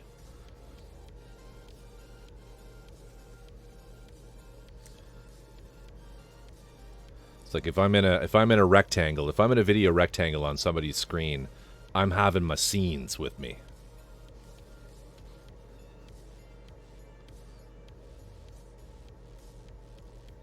Too funny. Alright, so let's get these done. While I secretly weep inside from the mistakes that have just occurred. So these are just going to get hand painted. Did you walk down the aisle? Yeah, like, walk us through this. Like, what happened? Like, did anybody get really drunk?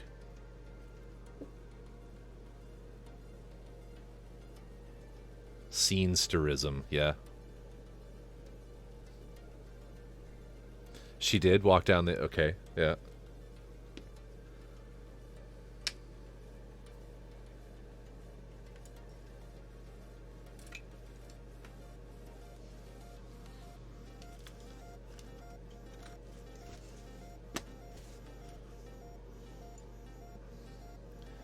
They turned all the cameras off after the actual ceremony.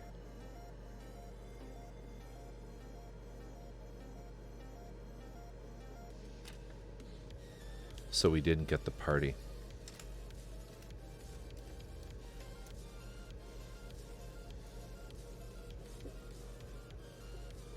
Well, that's kind of a downer.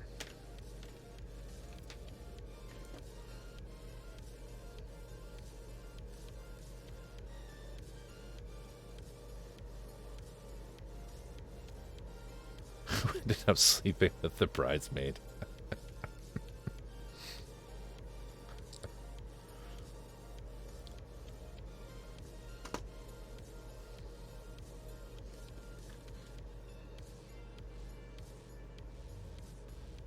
Yeah, I mean, that's a great opportunity for a virtual party.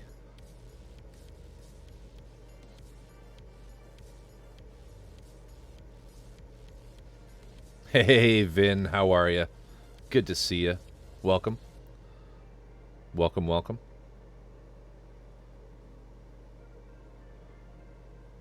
How are you doing tonight? With no warning?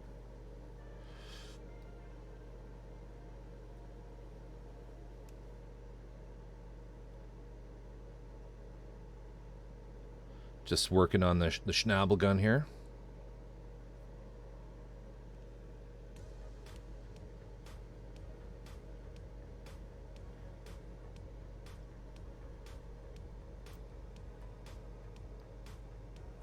Talking about virtual weddings. Because that's a thing now.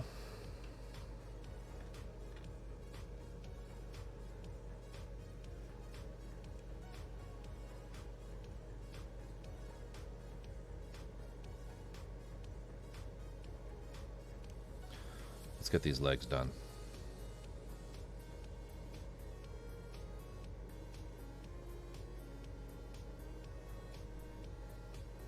Just working right now. I'm still a 2-week break from Gunpla. A self-imposed timeout.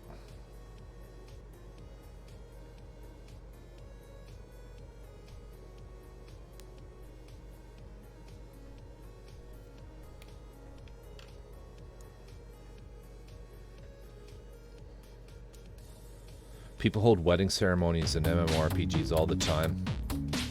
Tear, gifting the subs. Tear, thank you so much. Big hearts, big love. Thank you. Thank you. Gifting Vin's hobby spot. The 1 month tier 1. So generous. So generous. Took me five weeks to finish, but it turned out awesome. Took me 5 weeks to finish, but it turned out awesome. What was it, Vin? Refresh my memory. Focus.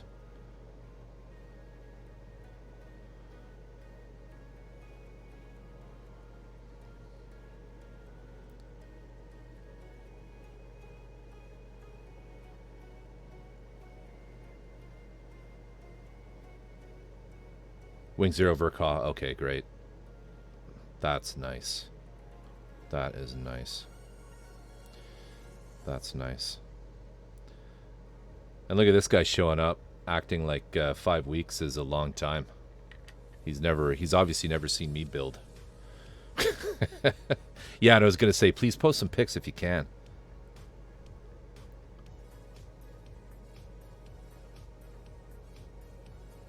And I don't mean that as a slam against you, Vins. I'm just saying I'm slow as fuck.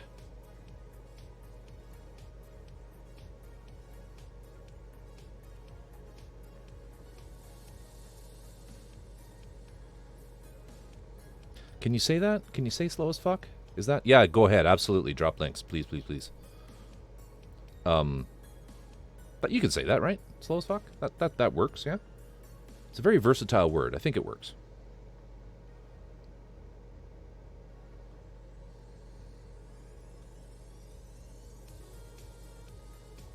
Wing Zero Vodka.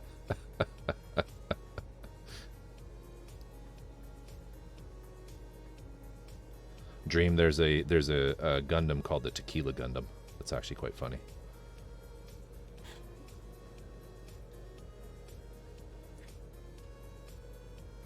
All right, let's have a look at these.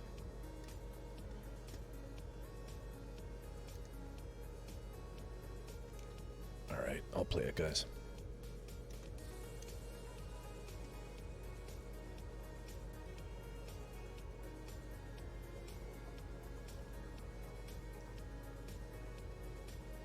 Tequila Gundam, what? Yeah. Tequila Gundam. It's not an actual one that you can buy, but lots of people make it. It's a Gundam that exists in Gundam canon, in Gundam lore. What's that one from? I can't remember. There's one Gundam series where it's all the different all the countries of the world have a different Gundam.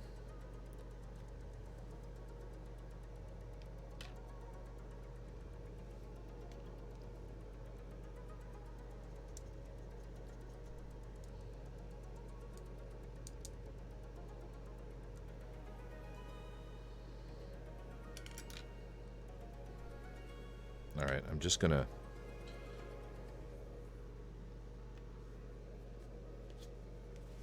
skip ahead here if you don't mind.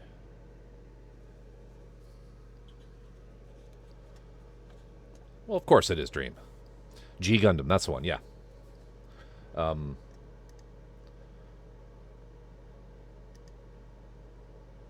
Where is it here? Oh, I think I saw your pictures of this.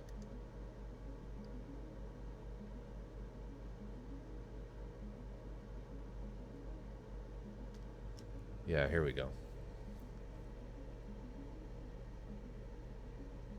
So good. So good. So clean. So clean.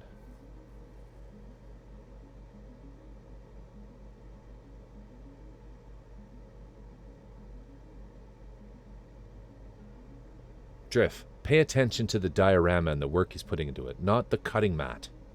Focus, man.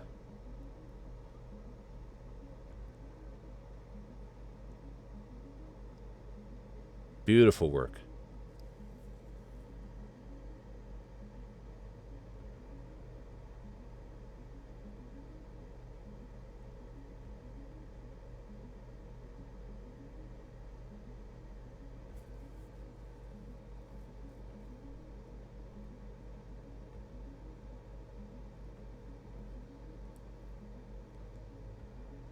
Really nice.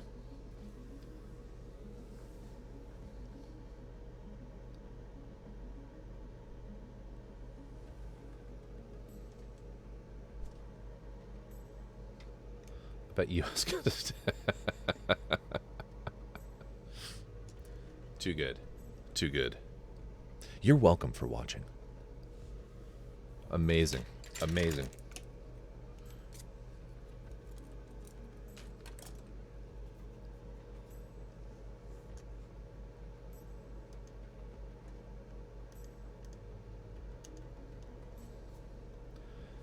Yeah, super, super clean.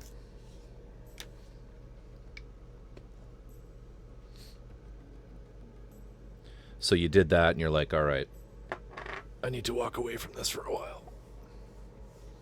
See, that would have taken me at least half a century to make. No, I'm kidding. I'm not that slow. You know, I have to not compare myself to Gundam builds because, you know, resin kits require a lot more masking, which is slow, really slow. You know, so you work on kits 4 days a week, yeah. You know, as an example, Vin's, like, the last one I did was, I don't know if you saw pictures of it, but it was the Gundam Double Zeta with the Fortune Meow Studios resin conversion kit. But, like, as an example, that's the tape ball from it.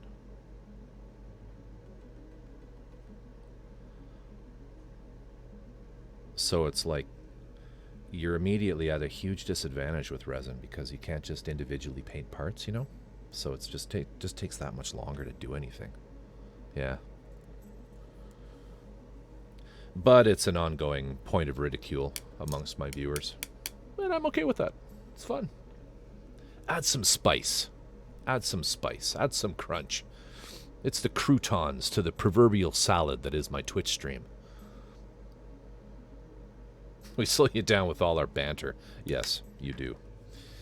You do indeed. All right. And I mean, this one's actually going quickly. You have to admit, like, this one is actually going a lot faster than my other ones have. At least I think it has. Or I don't know, maybe that Twitch time dilation thing's happening and it's actually been years since I've started this. Your Twitch salad is full of nuts. You got that right. You'll love my nuts.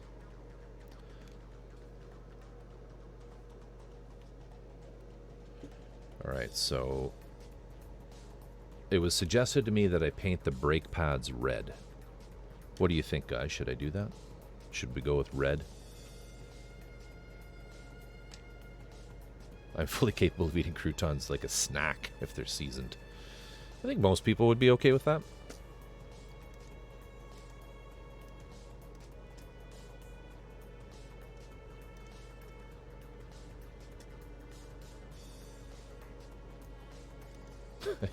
Your Four Dads, your workshop always looks like there's like a haze going on.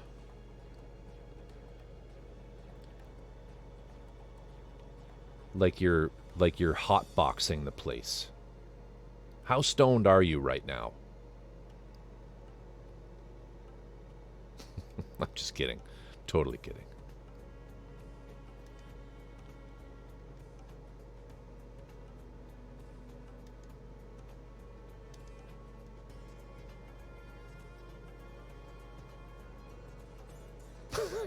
That gets fucked up and makes trains.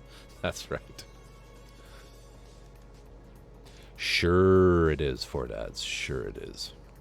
We got you. We know what you mean. Very cool.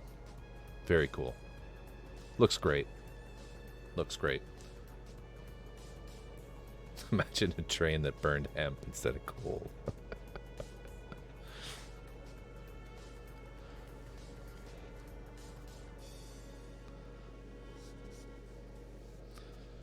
That would be pretty hilarious. Okay. I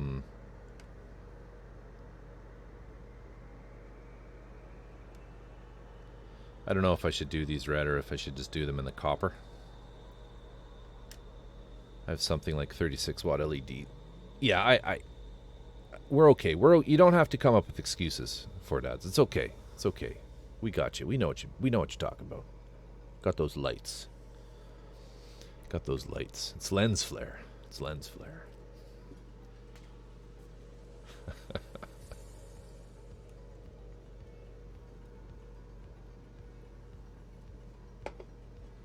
Okay. All right. So let's finish these. Get them attached. I need to do the springs. And they'll have to be painted separately, I think. Well, they'll obviously have to be painted separately. So we'll do those. And we should be able to get the legs basically done. Unless you guys want me to do a little bit of work on this.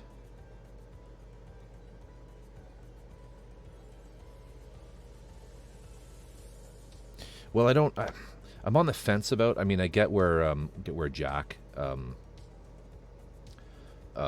was coming from with these being done in the red, but I don't know. I don't know if that's going to detract from it or. Yeah, I don't know. Sorry, not Jack. Brad. The red calipers.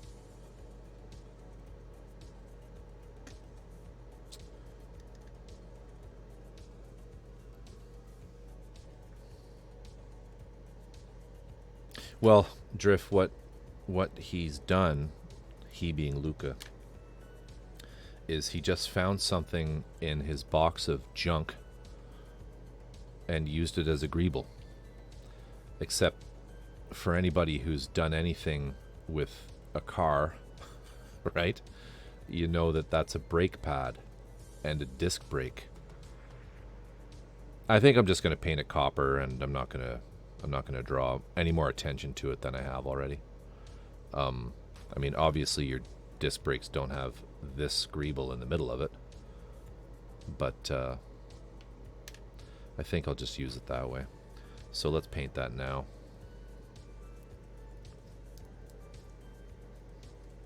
You think make them black? I'm going to go with copper.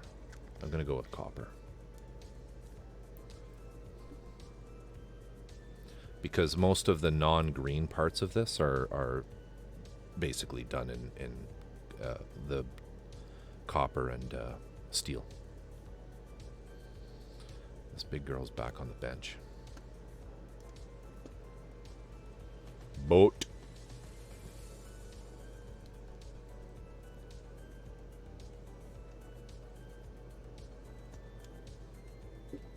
Four Dads, for anyone wondering, is also working on a 1/200 scale version of the Olympic. The Britannic? Can't remember. One of those.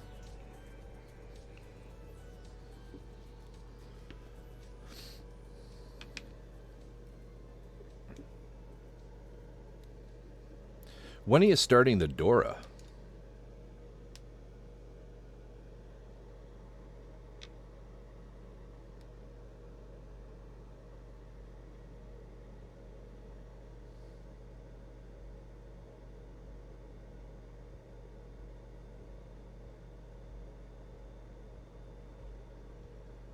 The Explorer?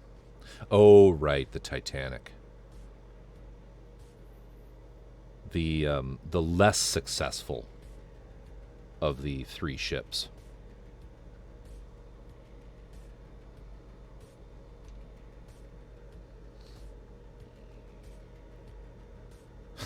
I knew it. My Titanic sense was off. Where did I put all these things? There we go.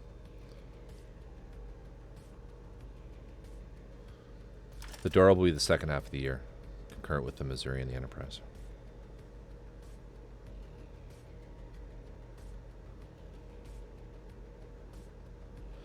I still think it's funny I mentioned that, and you're like, I'm going to get one of those. At least that's sort of how I understand that all to have happened.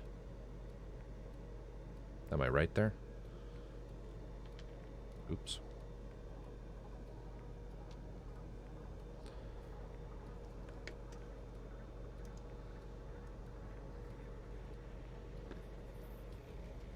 Post a link to the Dora.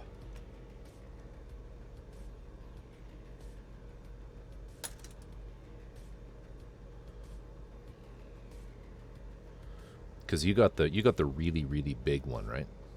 The really big model of that.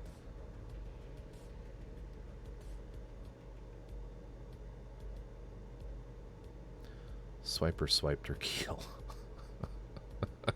Dora. I get the reference because I have kids. They don't watch that anymore, but good God. Hey, Bora. Good to see you. How are you, good sir?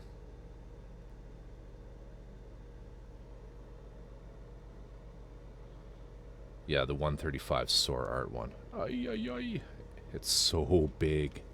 It's so big.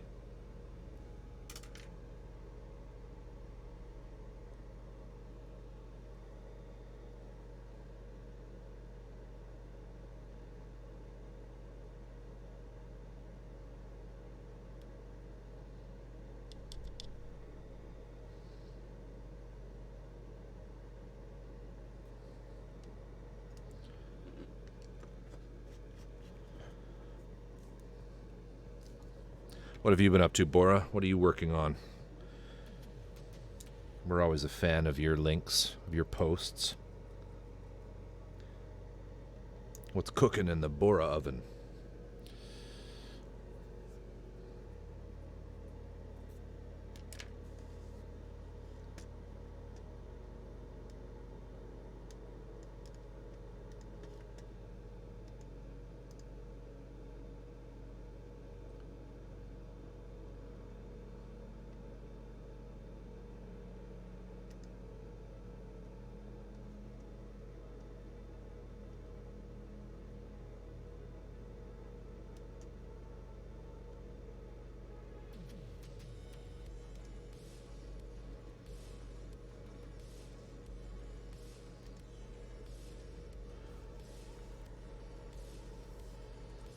So for anyone wondering what the Dora is, it's this guy here. It's a gigantic German railway gun.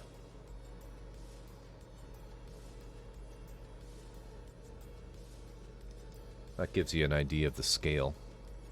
You know, little glue container.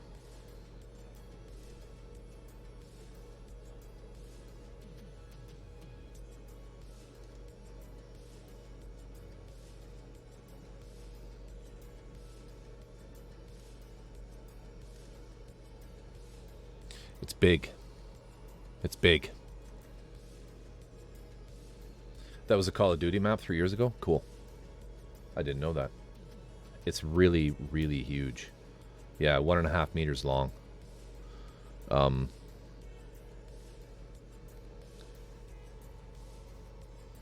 Yeah, and understand too, it's not like you see it's actually on two sets of rails. It's not like it's as big as it's not like it's you see here, right? It's not like it's as big as a train. It's twice the size or more. Right? It's twice the width because it sits on two side-by-side railroad tracks. It's crazy. Oh, and you just finished your new PC build. Cool. That's nice. Were you able to actually get a graphics card?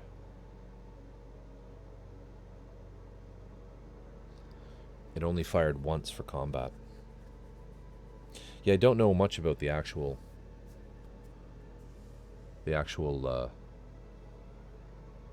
the history of it. But yeah, I see that you guys are saying that it was garbage. Good.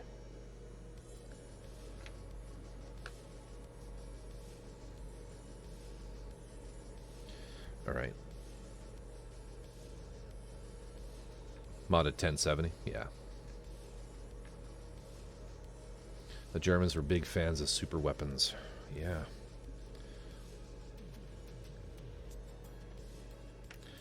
All right, well, let's just take a little break from the painting and do some scratch building, kit bashing type stuff here. So we have this weird looking thing that normally, as I mentioned, was just going to have a flat back on it. And so I'm going to do a little bit of stuff here to mod this and make it a little more interesting. A little more interesting. First thing we'll do is we're going to drill out the end of this darker blue piece with the God Hand 3mm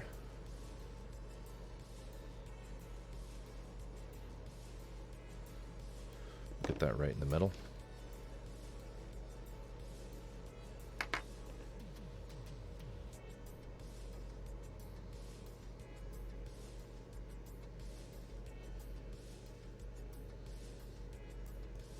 Let me get a little closer here.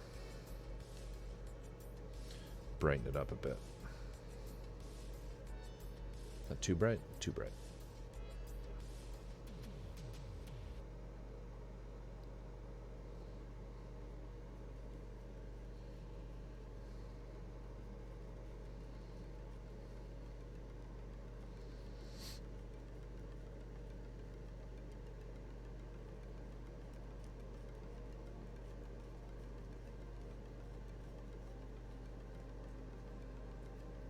Like so.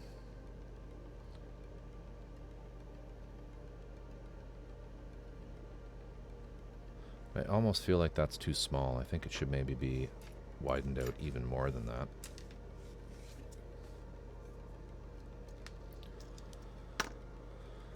I think to do that, we'll use the Fordham.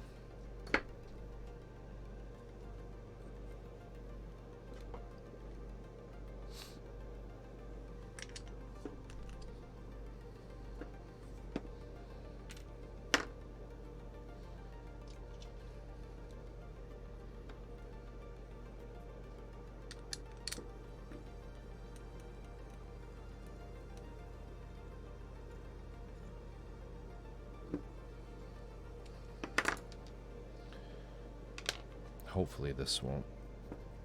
It's just glued in there. I haven't pinned that piece, so hopefully it's not gonna. Where's my paddle?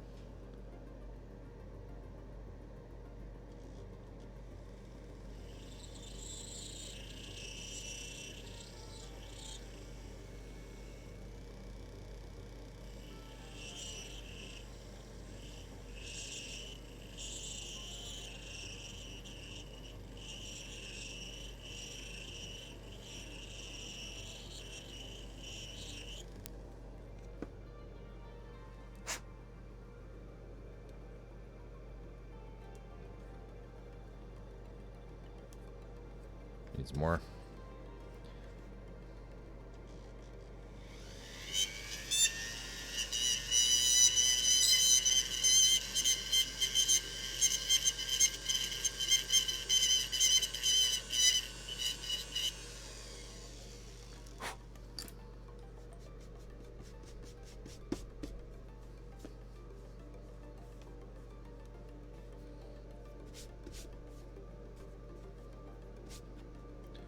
Sweep that cancer dust on the floor.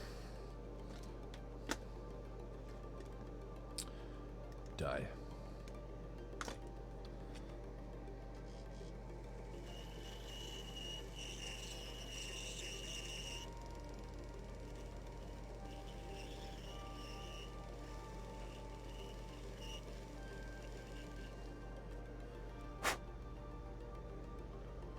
It's getting better.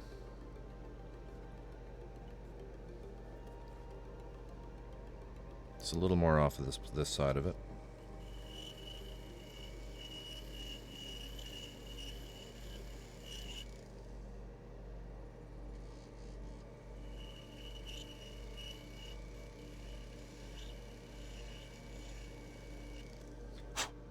Okay, that should work.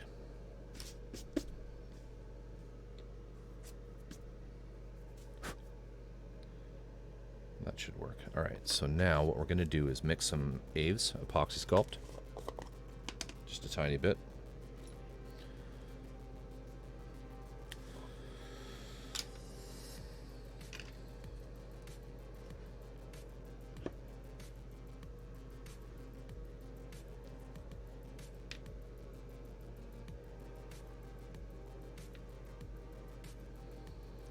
roughly equal parts.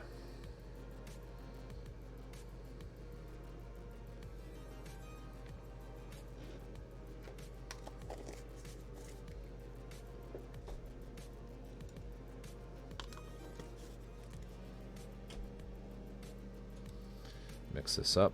Aves is wonderful stuff.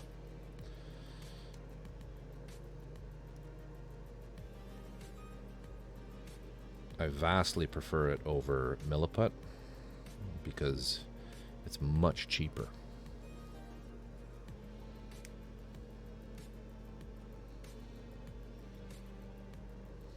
And performs the same function.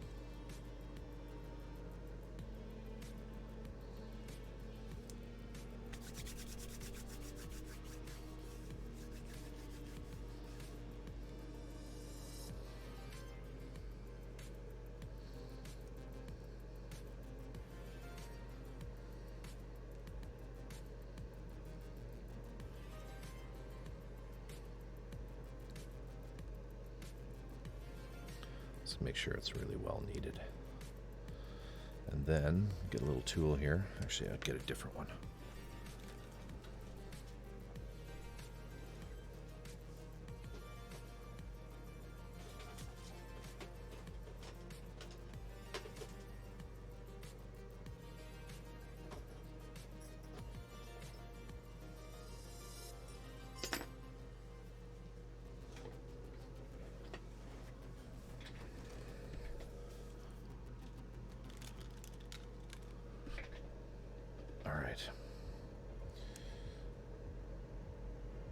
So what I'm going to do is just put a little bit of the Aves in here at the bottom. Just kind of smoosh it in. Probably a little too much there, so we'll take some out.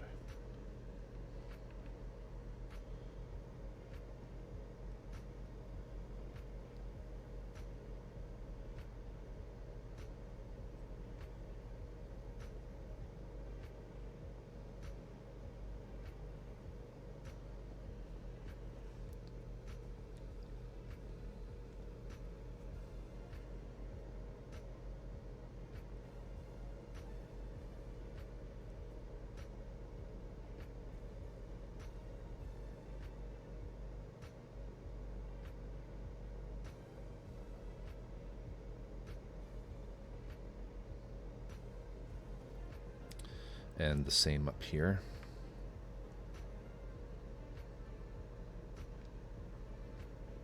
That's too much.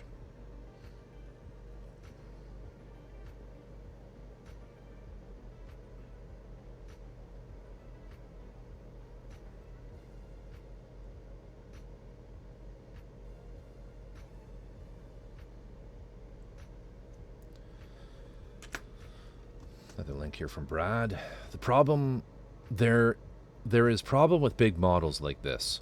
I have one and cannot afford a second one because there's just no space in the house for it. Yes.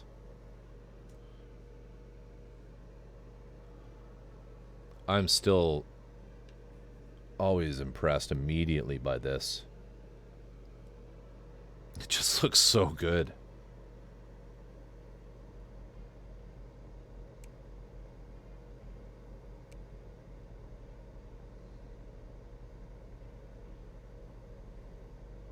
It just looks so good.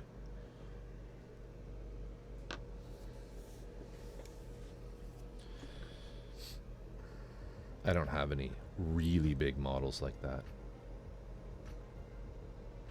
yet.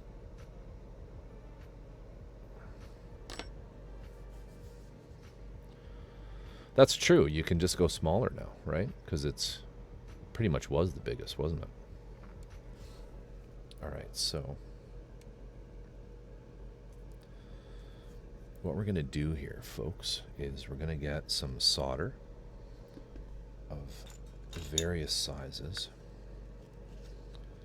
and start just putting it in to that Aves epoxy sculpt to make kind of a rat's nest of wires. Now I have some other solder. Give me a sec here.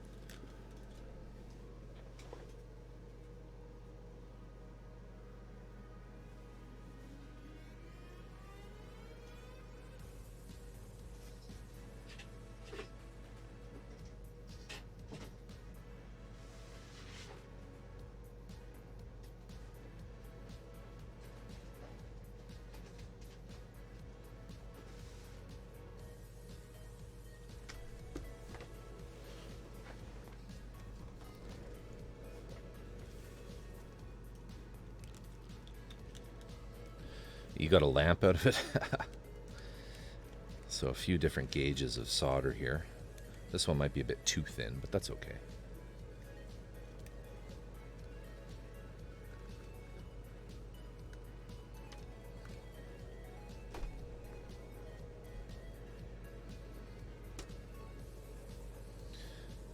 What kind of sick thinking is that?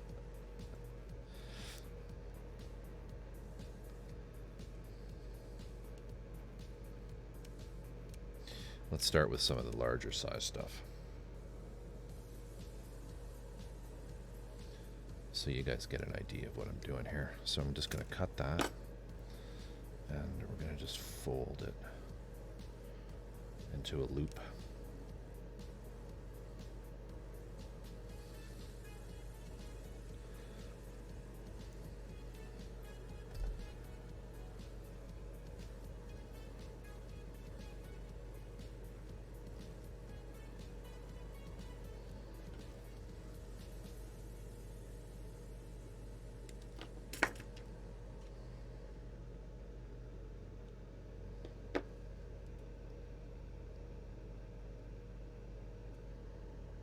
It begins. Let's do a few like that.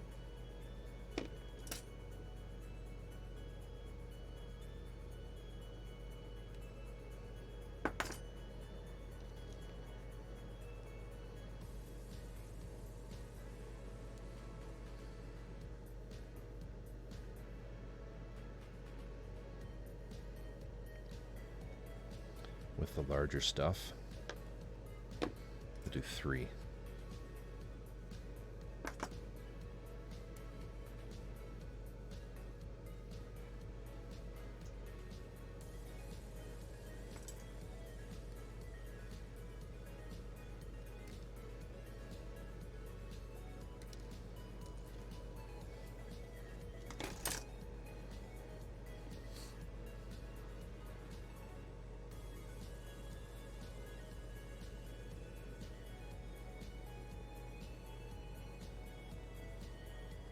Yeah, I have one big kit on the way to me, so to speak. And I'm trying to get another one. Just something kind of, we'll say, hero scale.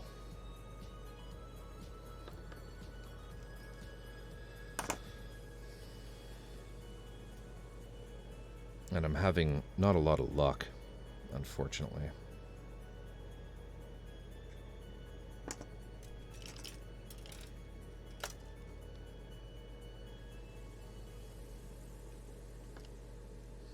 Let's just cut a bunch of different lengths of this.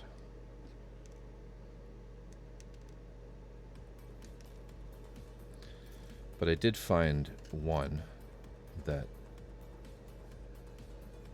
may be of interest to the 5 Star Stories fans who are in here. But I'm waiting on some questions to be answered from the vendor about its authenticity.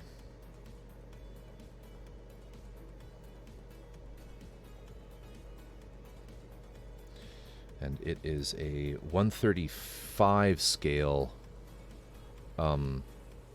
Red Mirage resin kit. Volks.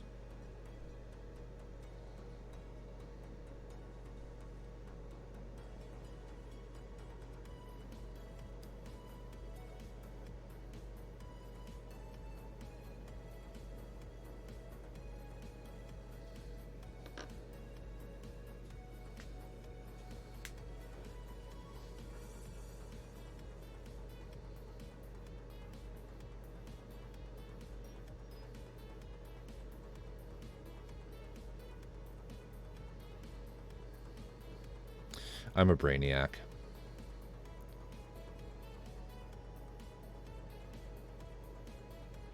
I'm a brainiac, TJ.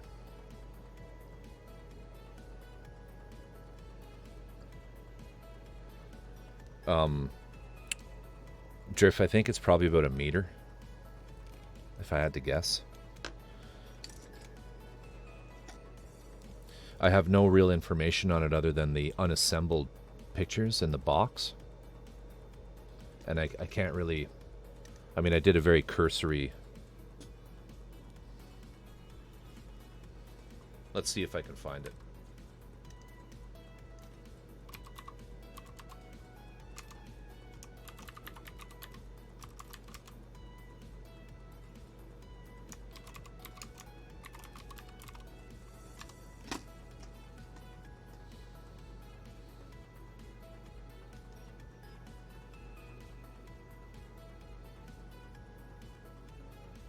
Yeah, so like it's this.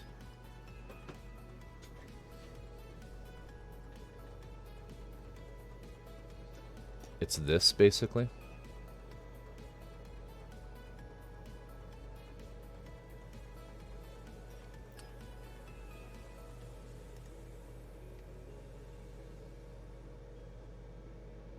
Well, I mean, it's not this. This is obviously sold out, but I found another seller of this kit. But I don't, you know, it's one of those things where I don't know if I want to just for the amount, because I'm kind of indifferent with recasts on the 5-star series stuff. You know, the stuff that's old.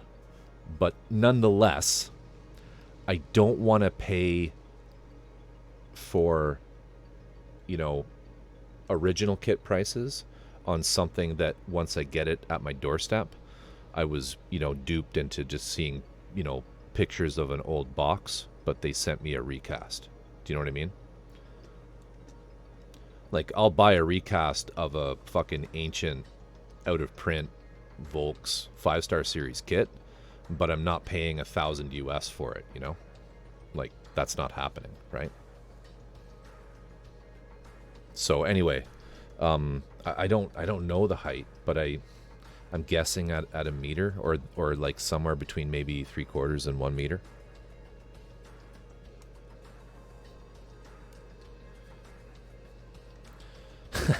I know, Dream. It's more just I like a couple statement pieces, you know.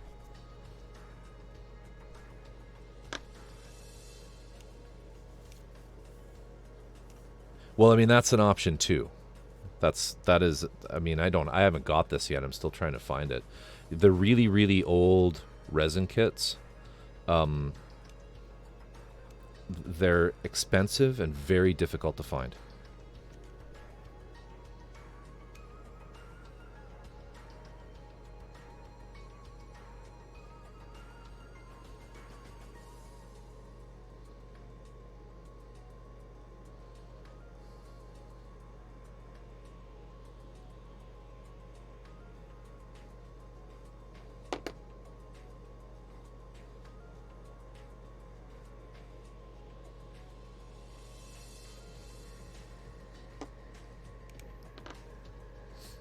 Let's use some of this really small stuff.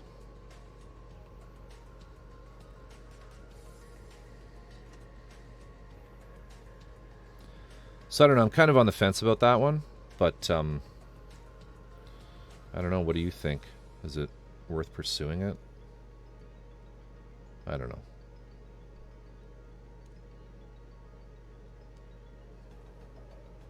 It looks pretty cool. Looks like it'd be pretty cool.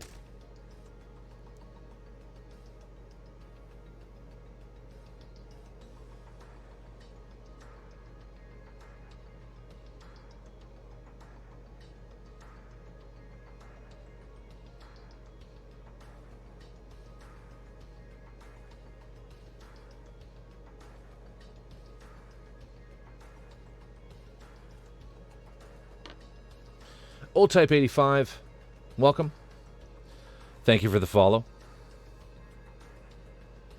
Thank you for the follow.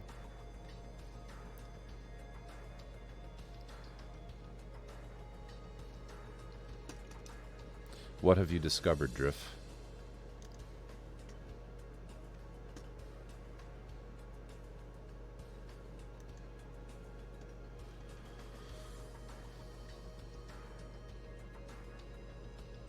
All right, let's have a look here.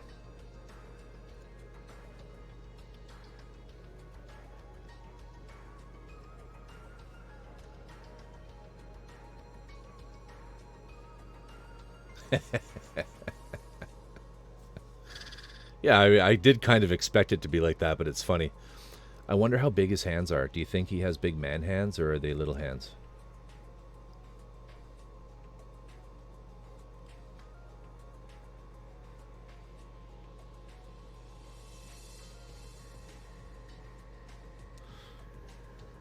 Does he do the whole thing?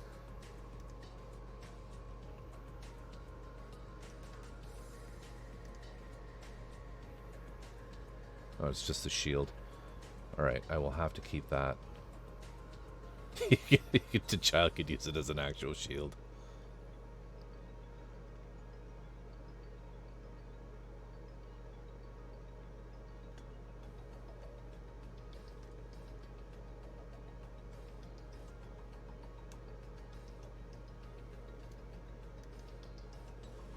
Oh, here we go, here we go. It's pretty sweet, isn't it? I don't know, what do you think? I mean, it's pretty sweet. It's pretty sweet.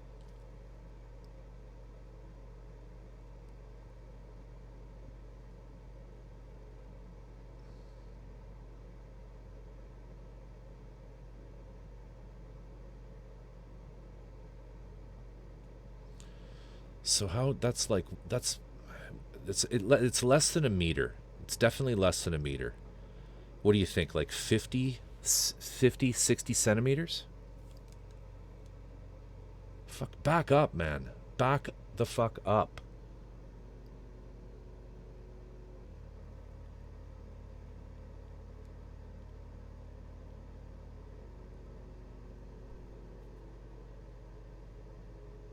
Oh, and then there's this guy. Have you seen this one? This is the real deal.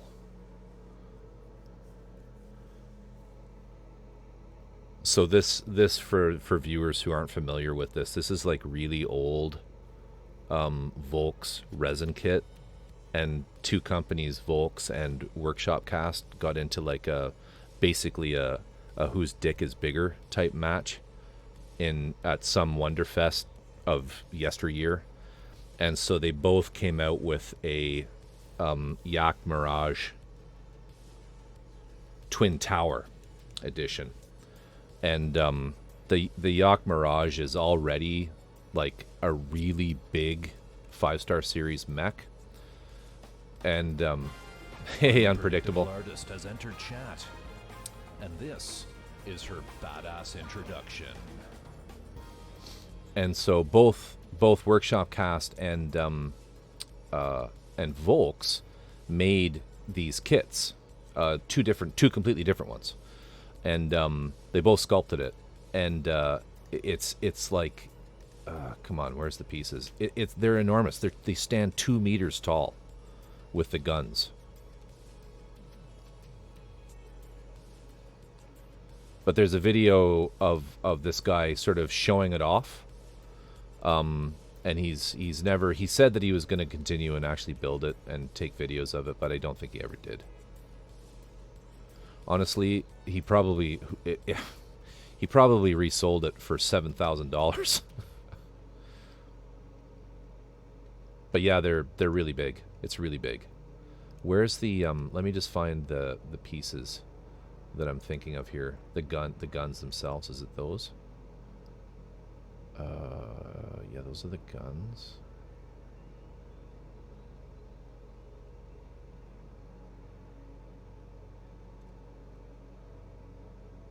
Yeah, maybe he doesn't show the pieces I'm thinking of. Oh no, here they are. Solid resin.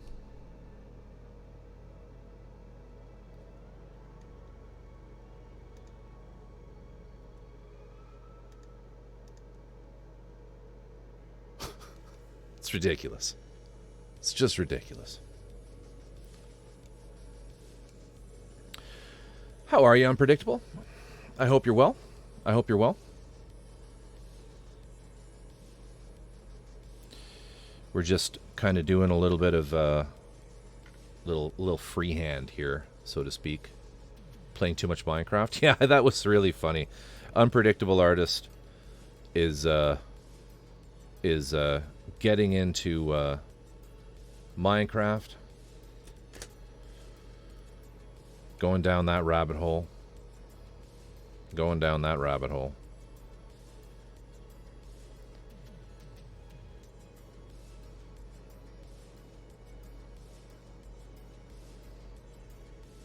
I need some pliers.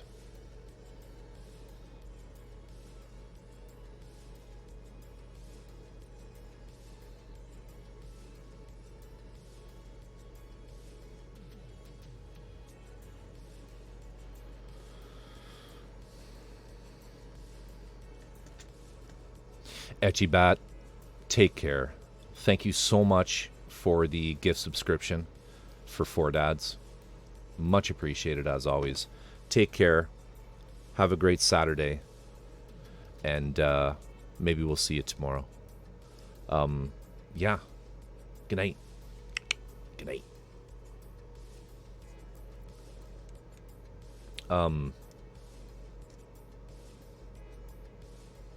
Let's have a look here, TJ. Oh, wow, this is cool. So everybody, this is what TJ's painted. I'm kidding, I don't think he painted it. But,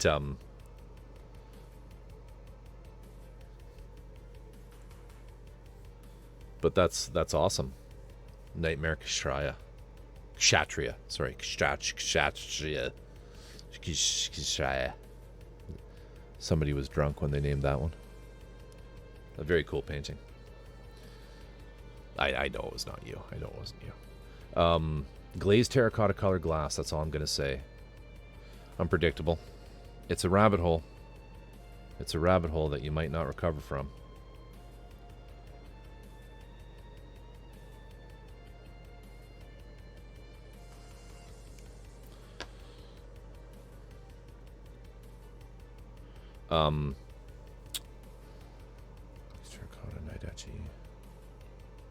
Will the solder adhere to the epoxy enough that just popping it in there will keep it secure? We're going to find out. I think it will. I think it will. We're also going to put a lot of paint on it, which hopefully will help. You know what I mean?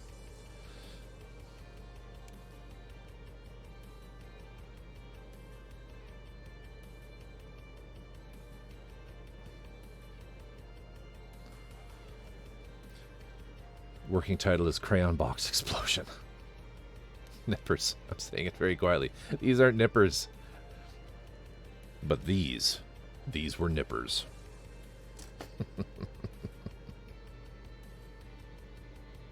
Tear. Too funny.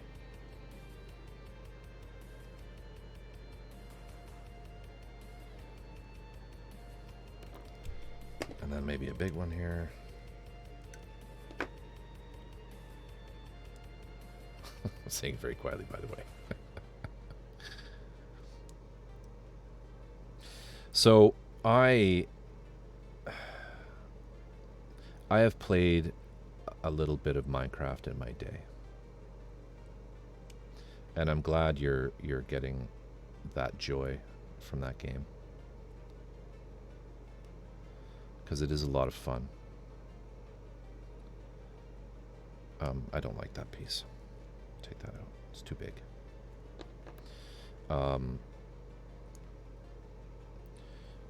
I much prefer playing modded Minecraft and some of the ridiculous packs that are out there with the ridiculous mods. And my kids will attest to this, that I'll just go, like, I'll go deep. Like, you know, one weekend I'll just be like, all right, I'm going to play Skyblock 3, and I'm going to, like, do everything. I'm going to use every single pack that's in it. I'm going to try to learn how to do all of the stuff that the people have included, and just sort of win it. And the Skyblock 3 was the last one I did, And it got to the point where I was like working through nuclear craft, doing all of the breeder reactors. You know, so in nuclear craft, you actually make a working fission reactor. And this is all in Minecraft. You make a fission reactor, and it's done. I mean, it's Minecraft, so it's obviously not like real, but it's done in a very scientifically correct way. So you have all of the, you know, the isotopes and the things that you would need to process, you know, uranium 238 or whatever it is, and all of the various isotopes, and there are machines that you'd have to create to do isotope, you know, to convert the isotopes into other things. But you could, with nuclear craft, you could create all these breeder reactors. So like you would make your big uranium 234 reactor, and then you would get waste products out of that, but you could take the waste products and you could convert them into different forms of uranium and plutonium and other things, with other machines that would work in what are called breeder reactors to generate more power. And you get to the point where you're like, I have 10 different nuclear reactors running. They're all daisy chained off of each other, and there's just machinery and automation systems and shit everywhere. It would blow your mind. Unpredictable. It would blow your mind, the level of complexity that you can get out of that game. Dreamcatcher says, I used to play Minecraft for days without getting bored. At some point got burned out, and now I can only play for an hour and a half at a time. Mostly just watch Hermitcraft videos now. Yeah. I don't, like, maybe once a year, I'm going to do a pack, and I'm going to just play the shit out of it, and then I'm going to walk away from it for another 360 days kind of thing.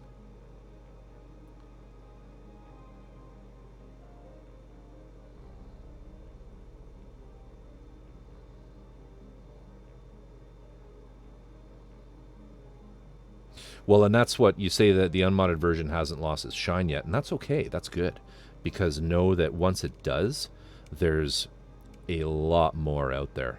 A lot more. So that's looking pretty good. It's getting a little bit of density in there now.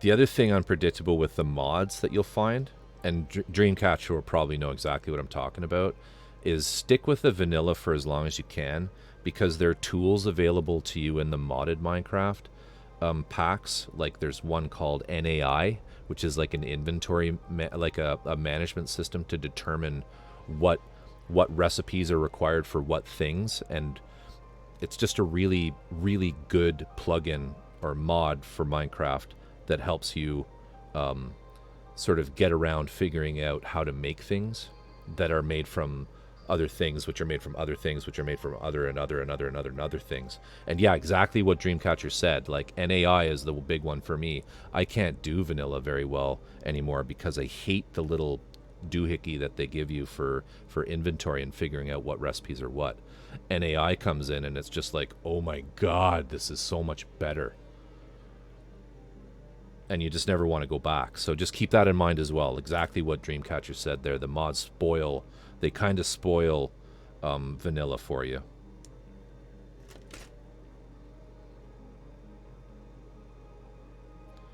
No, I keep picking up the big ones. I don't want big. That's a good size.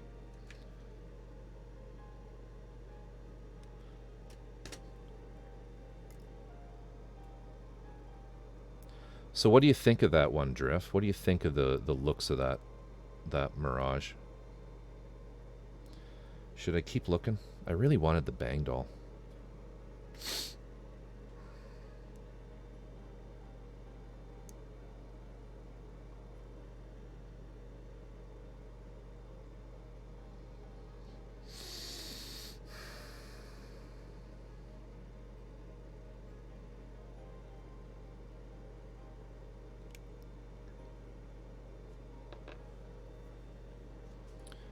Put a little more. I'll put a few more in here. Let's do this.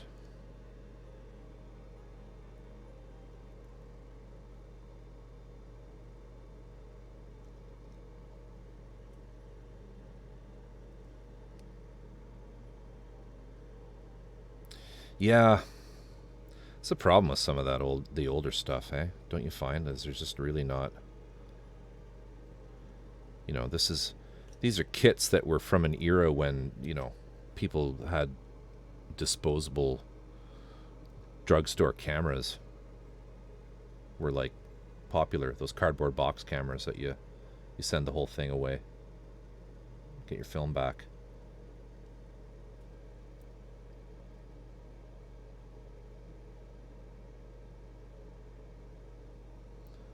So I don't know, there's a certain amount of risk involved.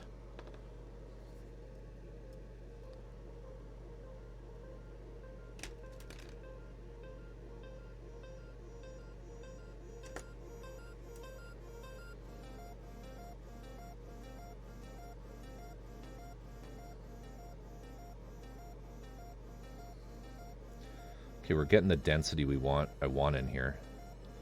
So I think what we're going to do now is start bringing pieces over up into this top pit.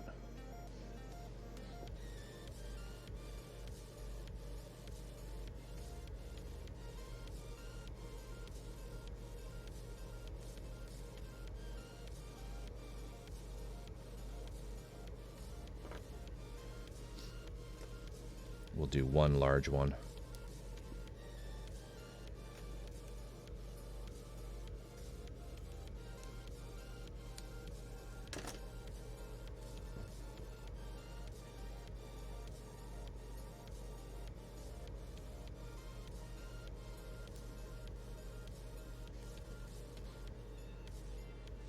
I don't know, this might look stupid, but we're trying it anyway. It's an experiment.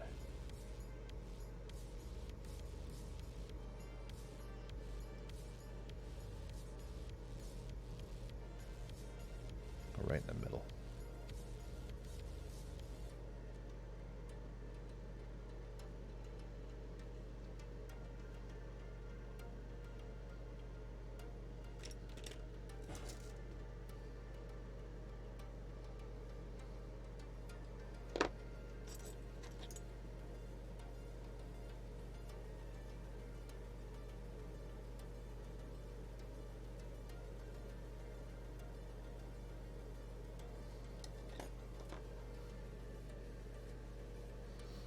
Where is other solder? There it is.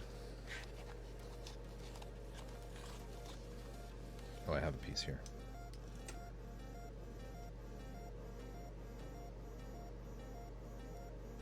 The LED Mirage is a good-looking machine head. So it'd be a nice build if the kit is solid. Yeah.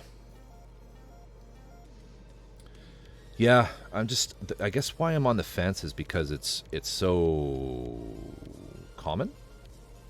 You know what I mean? Like, there's a lot of them. I don't know. Am I being too picky?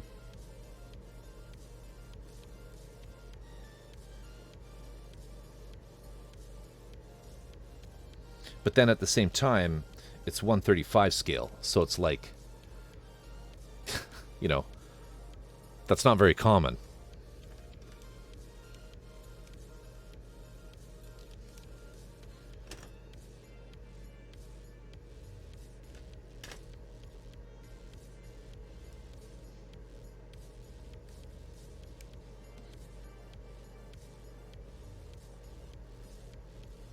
And you know, I also have the Napalm Inferno, right? So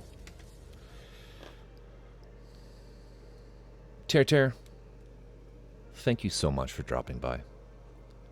And thank you for the gift subs for Vin's Hobby Spot and Four Dads.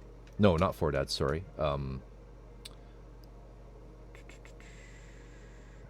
Sorry, for Vin's, yeah. Much appreciated.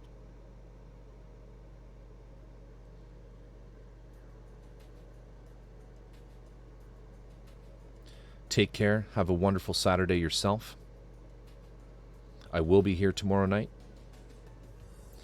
I should have drilled this deeper. I will be here tomorrow night. Absolutely. I think Drift, what I'm going to do, I think you're right. This isn't going to hold very well. So what I'll do is I'll glue it. I'll just dump a ton of cyano in there once it's done. Take care, Tear. Big love. Sleep well. Have yourself a wonderful Saturday.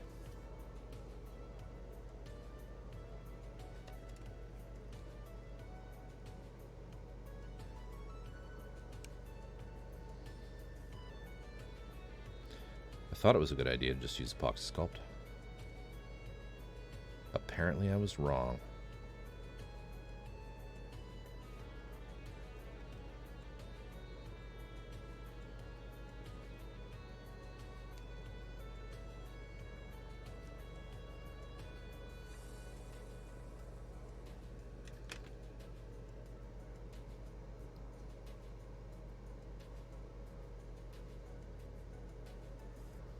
Let's jam some more in there.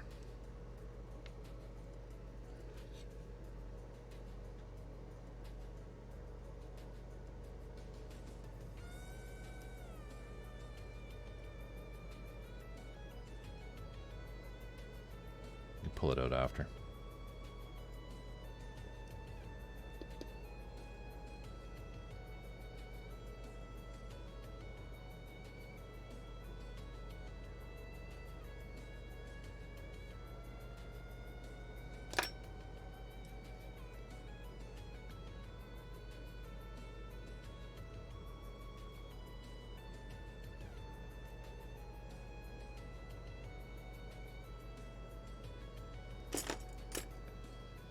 I mean, that does look pretty cool.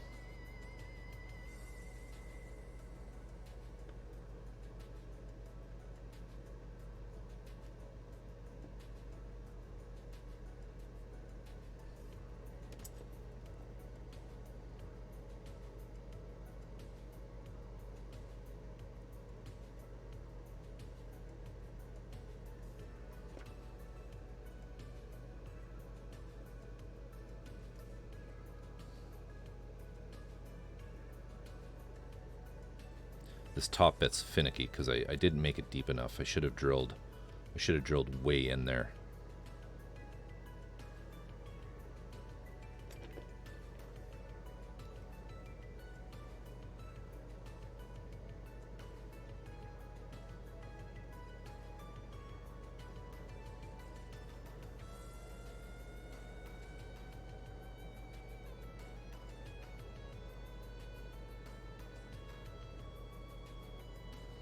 This kind of modding is completely okay with Lucas kits. He encourages it, actually. He loves seeing people do different things with them. Same goes with Michael's stuff, Drift. You know, if you want to turn that, Michael Hermes? Shit, can't remember now. Knight into a Hello Kitty adaptation. Do it. So we'll just use the small one now.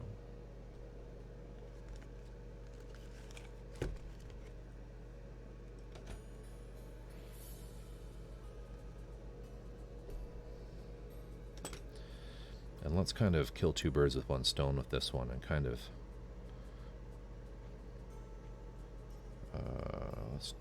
that should work.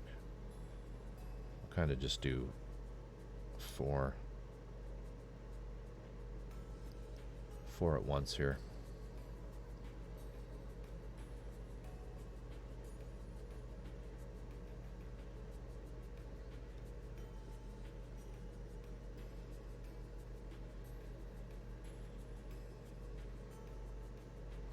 I'm kidding, of course. Don't do a Hello Kitty adaptation with your valuable new acquisitions.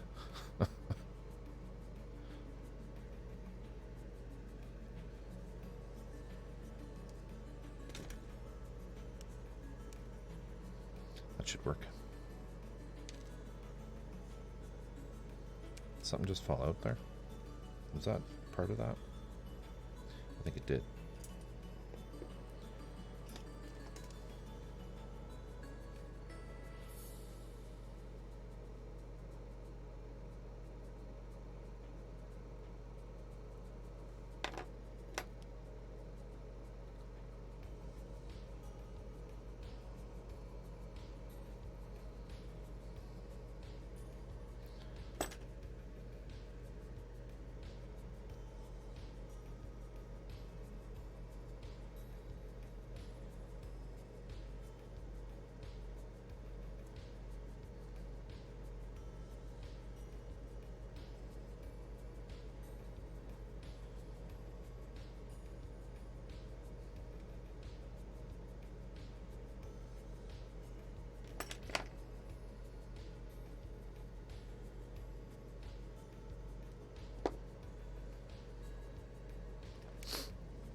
Spread this out a little bit, make it a bit random. There. What do you think?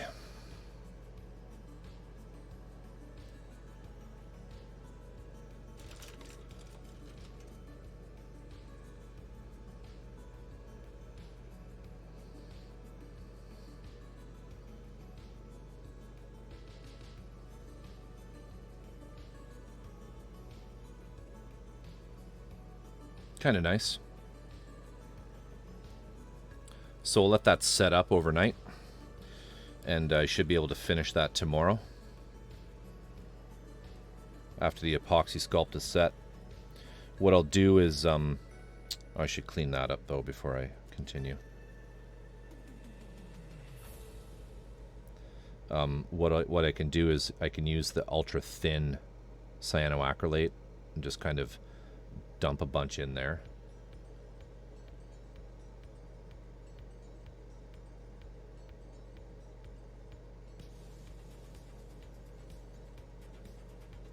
Adds a bit more life to it. Yeah, this was kind of a boring part. That's why I thought I should do something with that.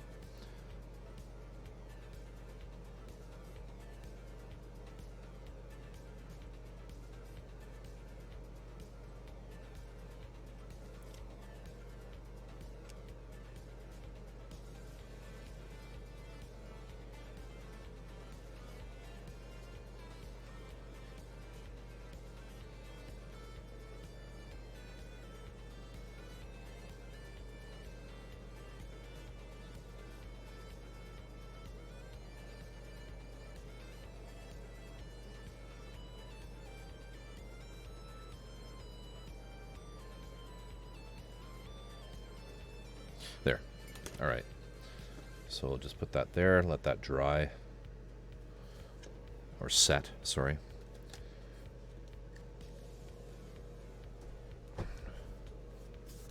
All right. So now,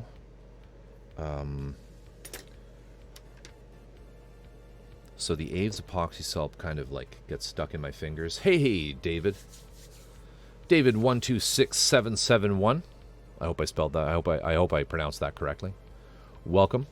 Thank you for the follow. Much appreciated. Much appreciated. Currently working on a Luca Zampriolo build of the Schnabelgun. This is a full resin kit. Looks like this. When finished,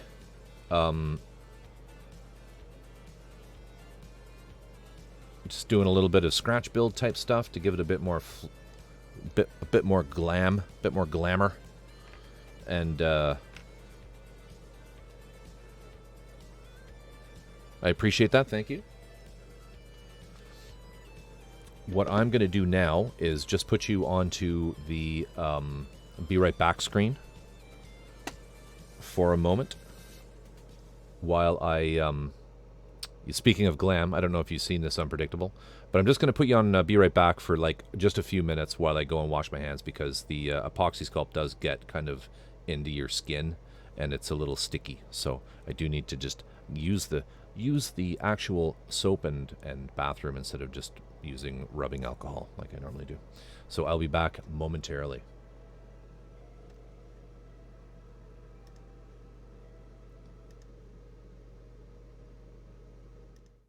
11 Prime movie, normally scheduled at this time, will not be seen tonight, so we can bring you the following special programs.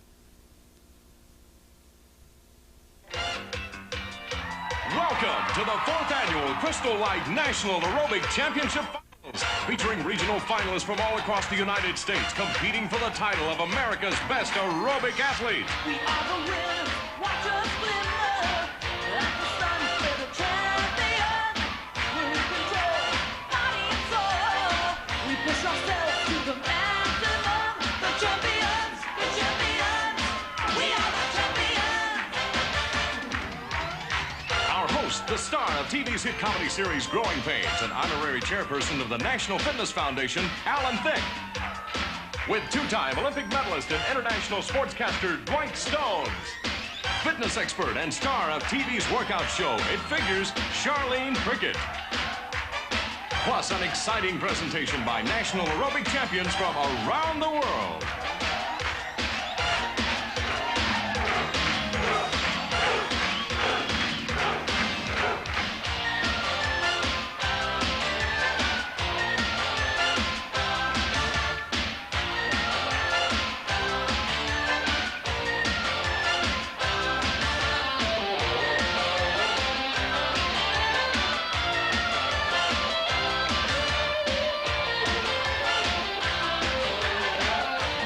and gentlemen, presenting the reigning 1987 Crystal Light National Aerobic Champions.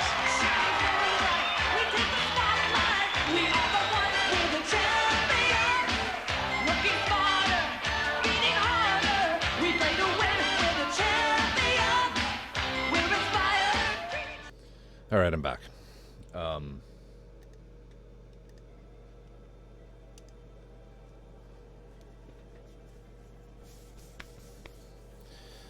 Has anybody seen the Key and Peele? Thank God. Has anyone seen the Key and Peele sketch of Don't Stop Dancing? If you haven't, look it up. It parodies that exact video. They have the music and everything. It's absolutely brilliant. So unpredictable. You're not into the Crystal Light aerobics competition. Yeah, check that out, Triff. If you haven't watched the Key and Peele, like don't. I think I'm just calling it "Don't Stop Dancing." That's probably the name of it, or aerobics or something. But it's better if I had to grow up drinking it. You don't like the spandex, hip cut spandex, and fake smiles.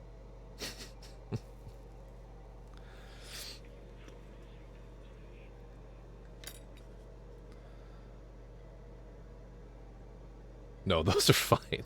It's just the drink. All right, let's do this. Crystal Light. What's the best way of holding this? Like that?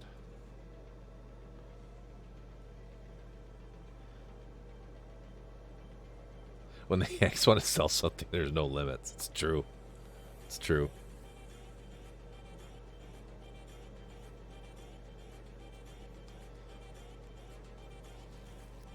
We're at the point where we can I think we're at the point here where we can do this piece.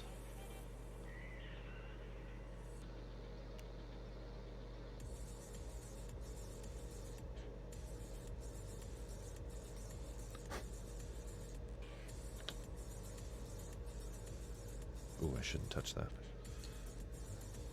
Let's do this. I'm gonna spray this with the hairspray. And we'll paint this and we'll chip this.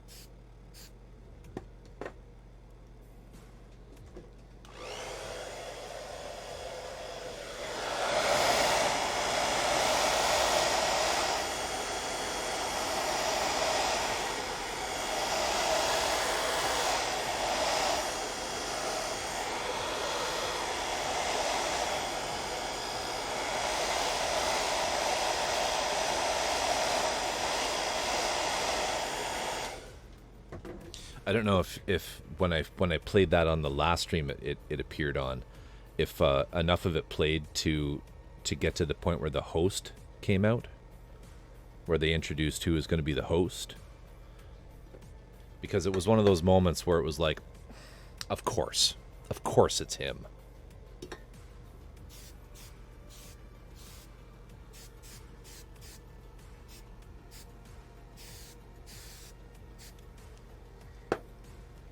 Does anyone remember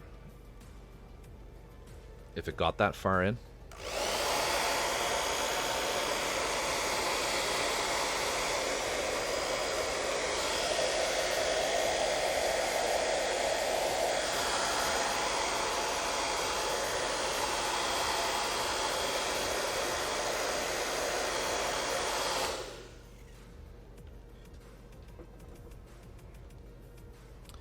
Because it was Alan Thicke. Of course, right? Of course it was.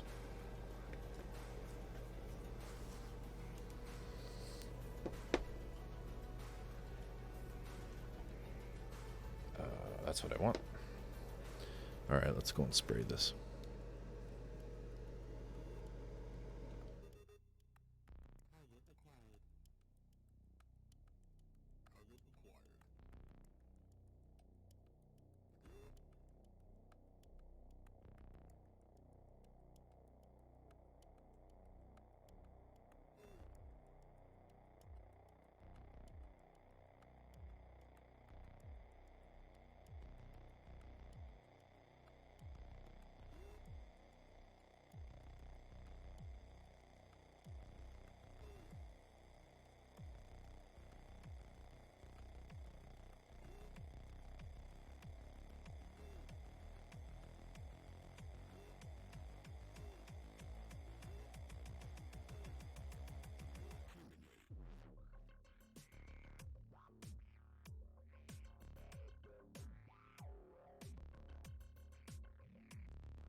Doesn't have to be even. In fact, it looks a little better if it's not, I find, with weathered kits.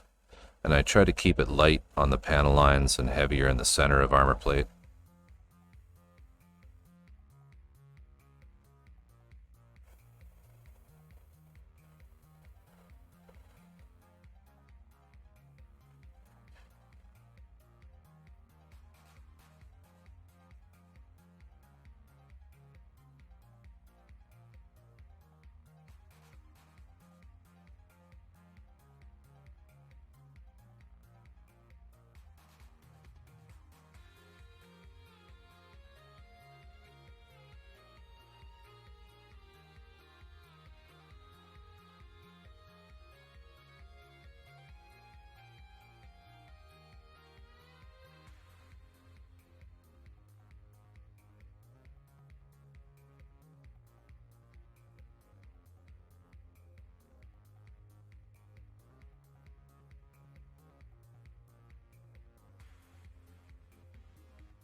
All right.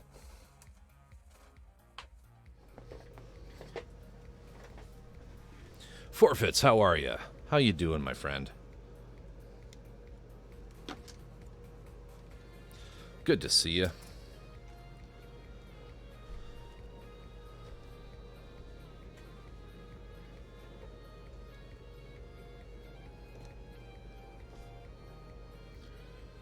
It's continuing work on the Schnabelgun. Some pieces that are more or less finished. It's the torso unit. Heavily weathered, of course. This is the cockpit. Which goes here.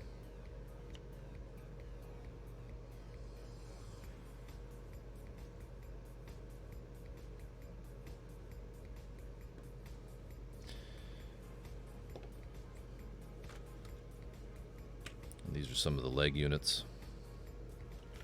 I'll show one of those.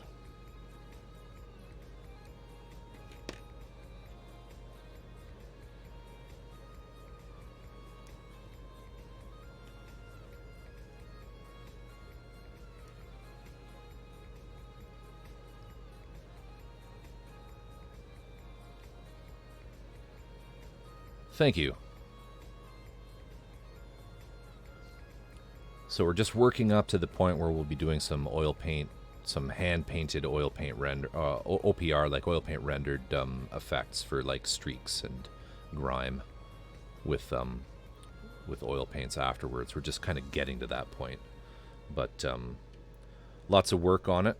Lots of work on it. So tonight we did the weathering on this piece, and what else did we do? We did a scratch build on this piece here. In the kit looks like this, but I thought this was a little boring. This actually fits on the end of the gun. Sits in here like this. Let me zoom out. So that's the gun.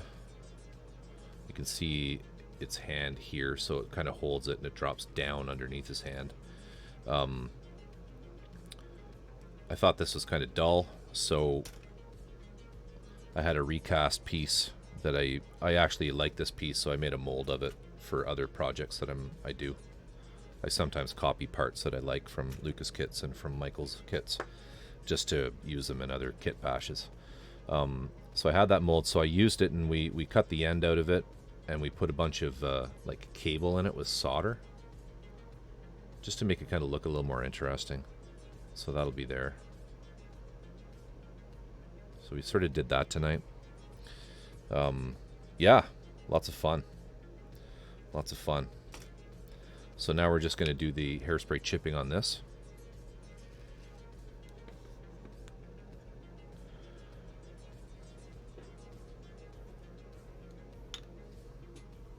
Anyway, how you been? What are you working on lately?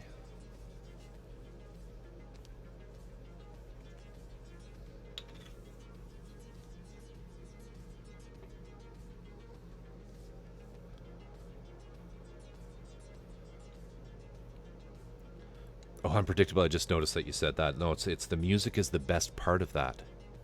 The music is the best part of that.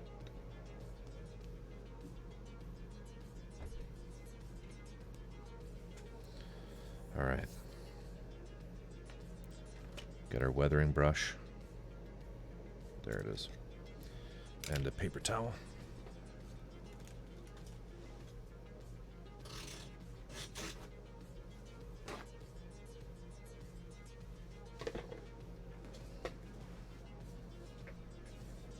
I have no idea why my paper towels are so far away. Terrible design. As terrifying flashbacks to my childhood go, it's not the worst. Alright, let's get in on this. Make some room here. So again, less is more with the chipping.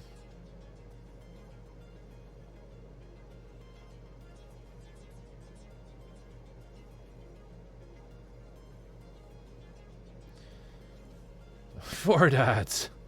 Welcome. Hello, raiders.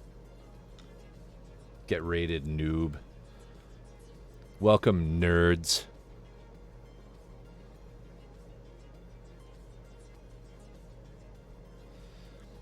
Hey, Four Dads. How are you? How have you been? How have you been? How was your stream tonight? How'd your stream go? What are you working on? Feel free to post links in chat of what you were doing on stream.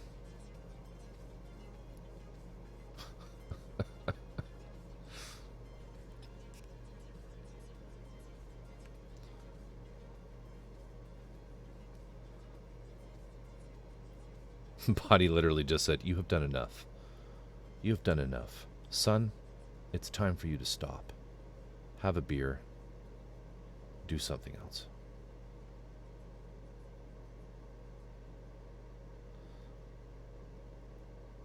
So yeah, we're just gonna get that moisture sort of in here and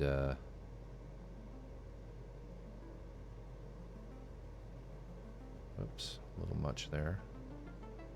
See where the paint went on thin.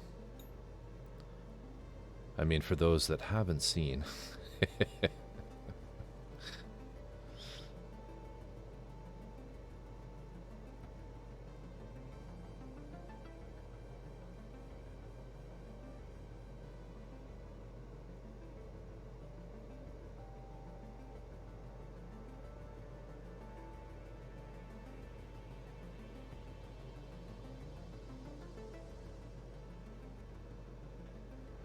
Then we'll just skip over this area here. Actually, maybe what I'll do is a scratch or two. Haven't done scratches in a bit, so we'll get some scratching on there.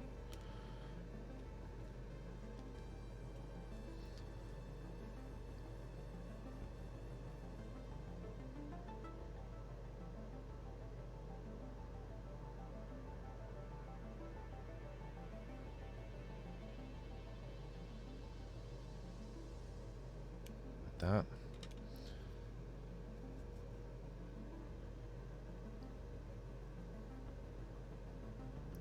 Moisture in there, and then this edge.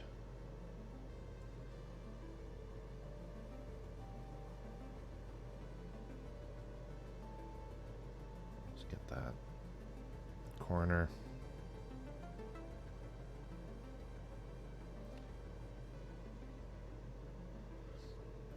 I haven't forgotten about the Corvus Ross stream redemption. That I am going to make that happen. I just need to put a bit of thought into it. That was brilliant. Stroke of genius. For Dad's part.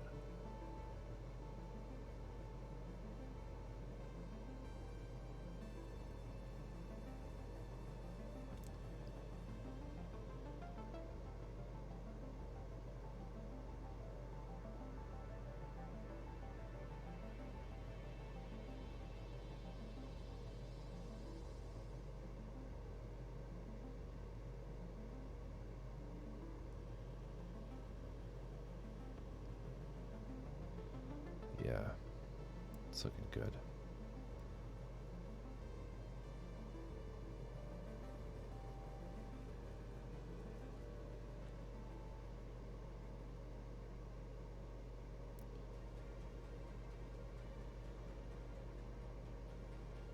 Draco 5, welcome. I really respect that level of patience.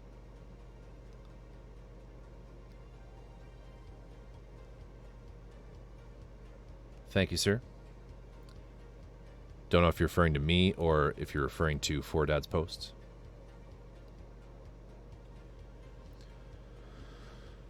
Rem Coverhoven, thank you for the follow. I do appreciate it. I do appreciate it. Welcome to the stream.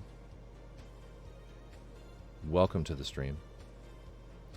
Let's get some heavier weathering underneath this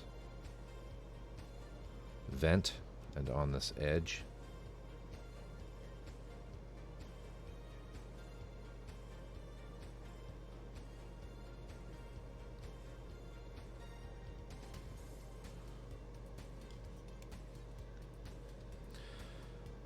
For anyone new to the stream, we're currently working on a full resin kit of the Schnabelgun, which is a garage kit available from Kallamity, Luca Zampriolo.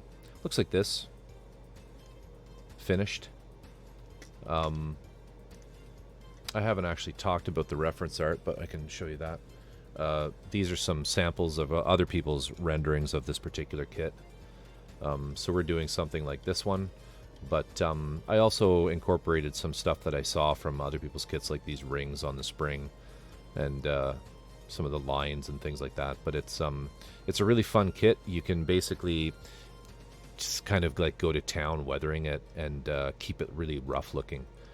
Without a lot of fine sort of masking work and other things. So I'm enjoying it. I think others are enjoying it too. So it's a pretty neat little guy. Full resin, so it's all pinned with brass rods and put together in the classic way that resin kits are done. We're currently doing hairspray chipping. Let me get this thing out of the way.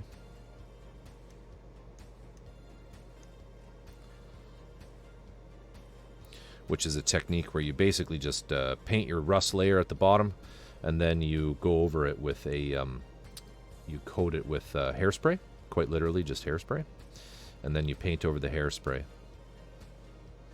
and it lets you break the paint up with the brush afterwards, like this, like what I'm doing right now.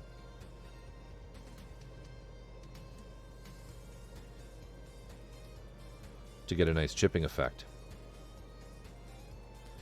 This is only sort of the first of a number of different weathering processes that'll happen. The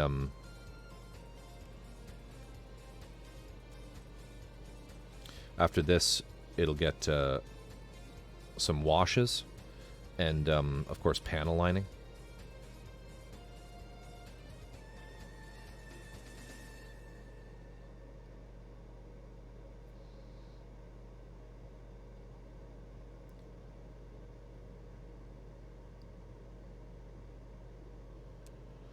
Oracle Steve, thank you for the follow. Much appreciated. Thank you.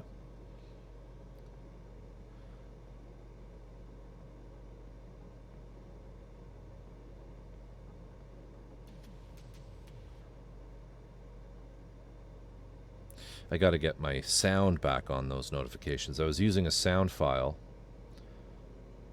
that was actually getting not DMCA'd, but it was getting flagged when I exported my VODs to YouTube. I have a YouTube channel that's really, it's just where I can keep copies of these things for my own posterity's sake.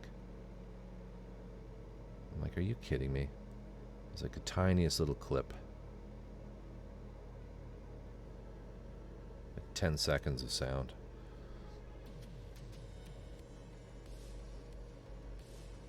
And you get content ID'd. It's garbage. Greetings.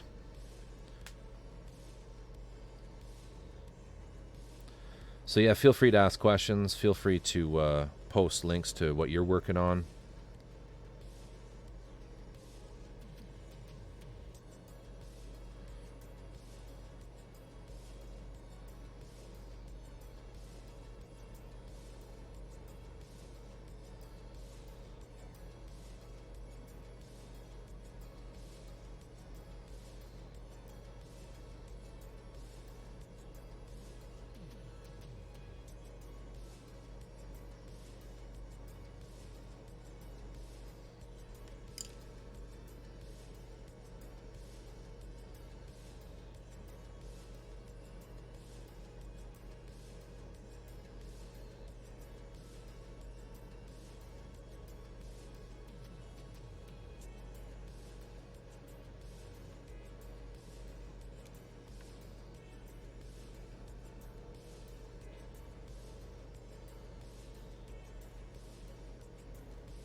Get in here. The bottoms usually have more distressing, so we'll just kind of go a little heavier and more thoroughly under here, where they're basically drip planes for waters, fluids that get on the back. So do that.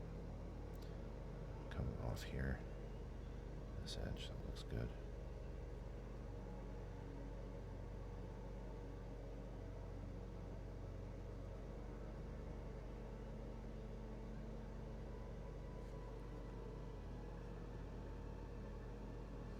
Wrong address, pizza delivery.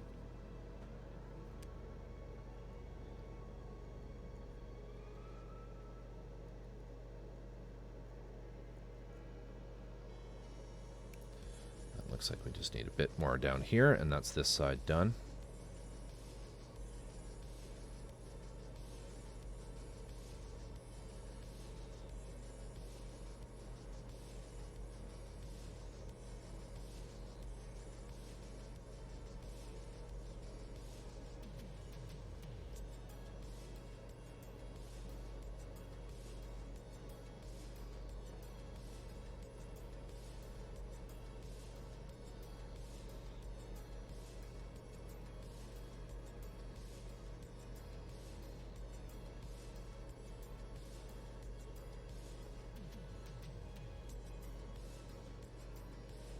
That's pretty good. All right, now let's come back over here. Do this side.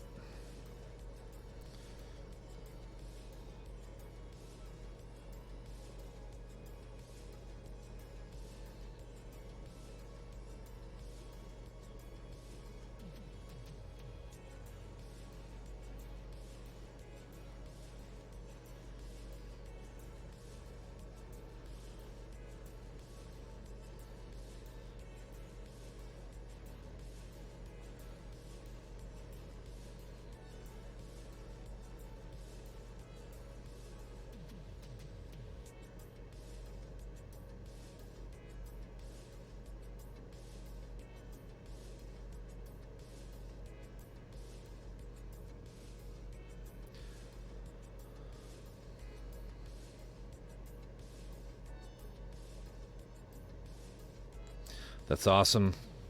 Corvus, the detail, the analog color palette. I don't understand why I never saw your streams before. I don't know either. I don't know either. I mean, I'm fairly new. I've only been doing this since the... when did I start? February, maybe?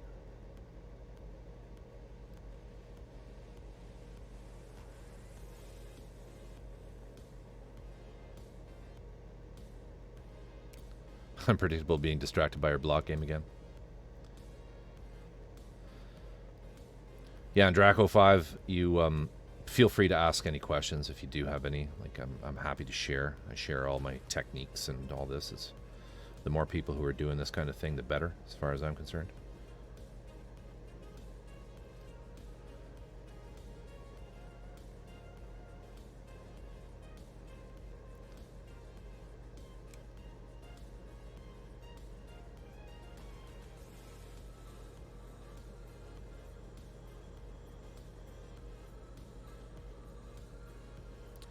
And I don't know if you were here when I was showing the rest of the kit off, but I'll just finish this part up and then I'll go over it again. Because it's almost time for me to sign off, I'm afraid. Going for just about... How long have I been on for? About 3.5 hours. But I stream on Wednesdays, Fridays, and Saturday nights.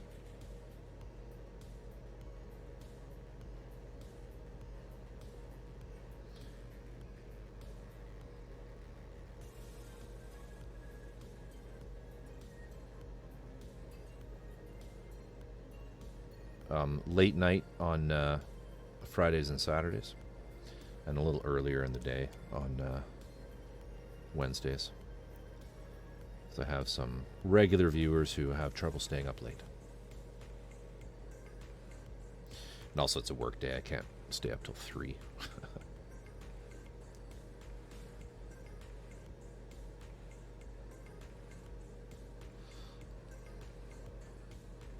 Must admit the fact that I finished a project without having a switching break pleased me.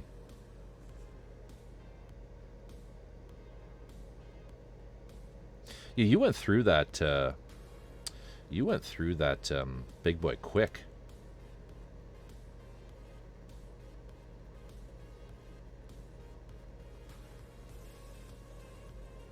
Now this is having a hard time getting removed, and that's likely because I didn't get the hairspray down here quite as effectively. But that's not a big deal. I'll just leave it.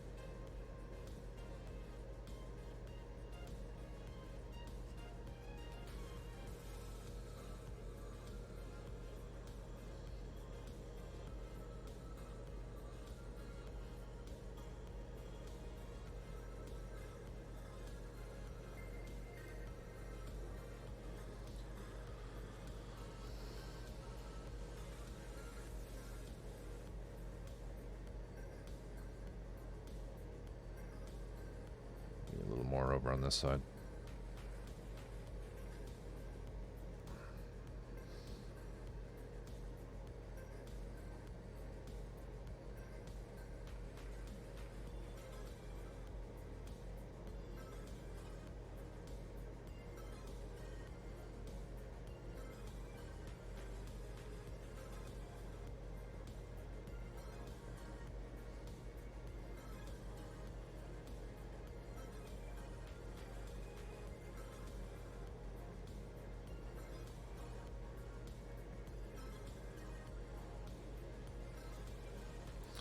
There. That's a start.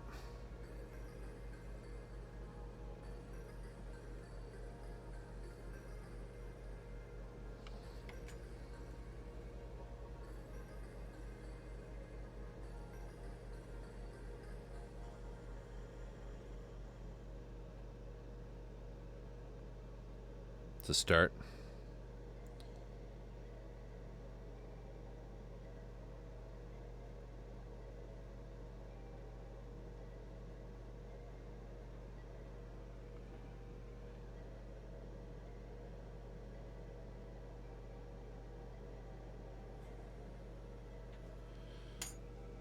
All right. So this is one of the legs, one of the leg units.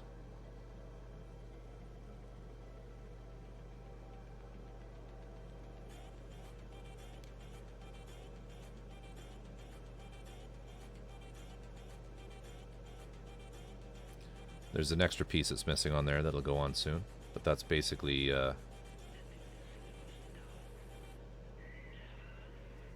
what the leg's going to look like. Then we also have the torso.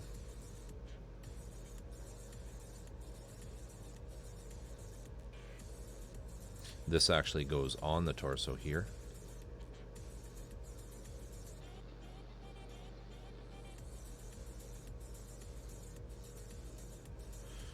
And then this is the upper body. Should go here.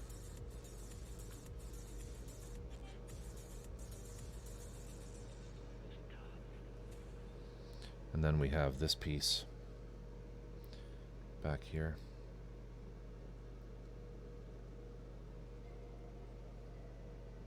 There'll be some tanks, some fuel tanks sticking out here. All kinds of stuff going on. So that's basically what we've accomplished so far. Lots more to do, but we're making pretty good progress on this. Yeah, so lots of fun. Accomplished a fair bit tonight. I'm happy with it. Wasn't one of my usual streams where we do nothing, but yeah, I'm good. I'm good and happy with that. So I'll just move this stuff out of the way.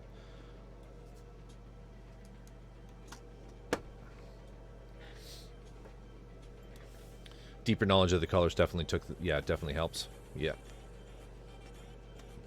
Okay, TJ, let me see if I can find you what I used.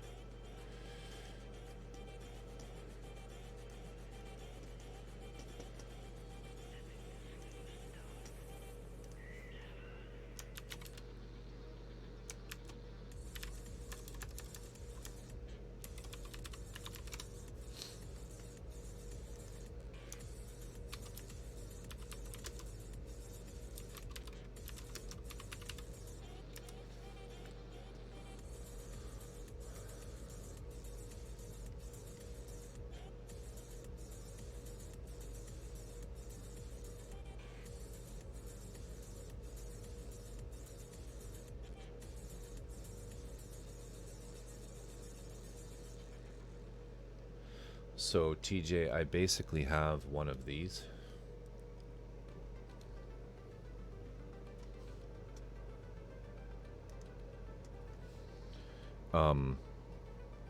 Heresy Killer, welcome. Now time for bed. Good to see you, my friend. Hope you're well. How's that digital sculpt coming? I was lurking there on your stream for quite a while, doing some work, getting some stuff done in here the other day. That's looking pretty sweet. Some good Blender work there. But thanks for dropping by. Thanks for lurking. Much appreciated.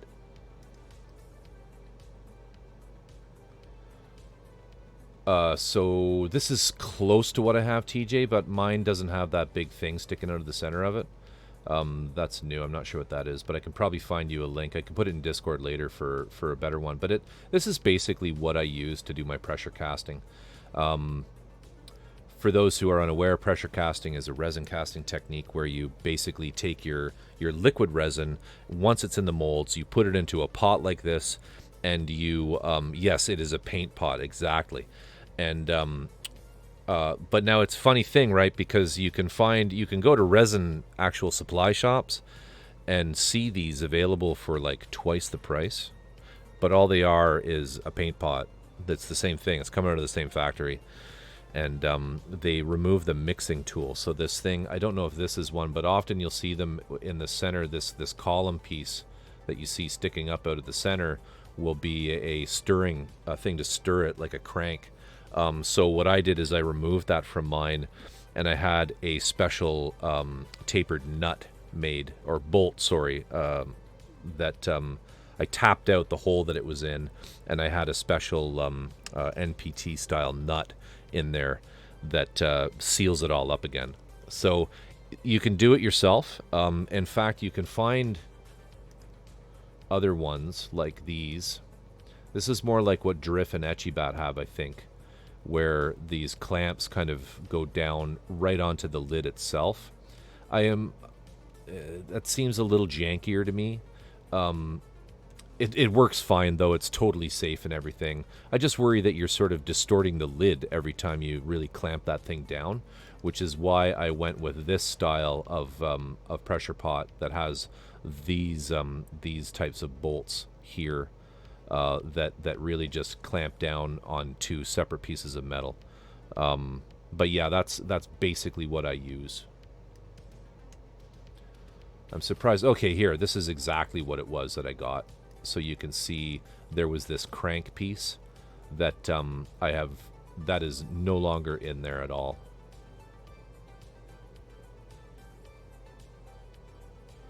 Yeah, now you do spend more, you do pay more, right? Like these are coming in around 300 Canadian for me, 270 for that one, whereas the other ones I think are closer to 100. Yeah, you see they're a little cheaper. Little cheaper. And bigger the better. Like if you can afford one, like if you have the option between a 20 liter and an 80 liter, go for the 20 liter and the 30 liter. Go with the bigger one because it's just more room to work, you know, in it, and obviously bigger parts if you ever need to. But pressure casting gets really useful and important when you're doing small parts, is what you're going to find. If you make molds that have that are you know, if you're taking little pieces of gunpla and you're making casts of them to kit bash into other things, or just doing whatever, your own little sculpts, or minis if you want to recast a bunch of minis, but don't be selling them, then what you'll find is getting that resin poured into molds that have very fine details in them will be an uphill battle. It's a challenge, and pressure casting kind of really helps. It doesn't kind of really help, it just does really help, and it makes sure that that resin basically flows everywhere. But yeah, if you do some stuff with what you have, and if you really enjoy it, then move into the pressure casting. But remember what I said last stream, is if you buy a pressure vessel, you have to get a vacuum chamber too, if you're using your own molds, or you end up with the zits, right, all over everything. And for that, again, eBay, I can find exactly what you want.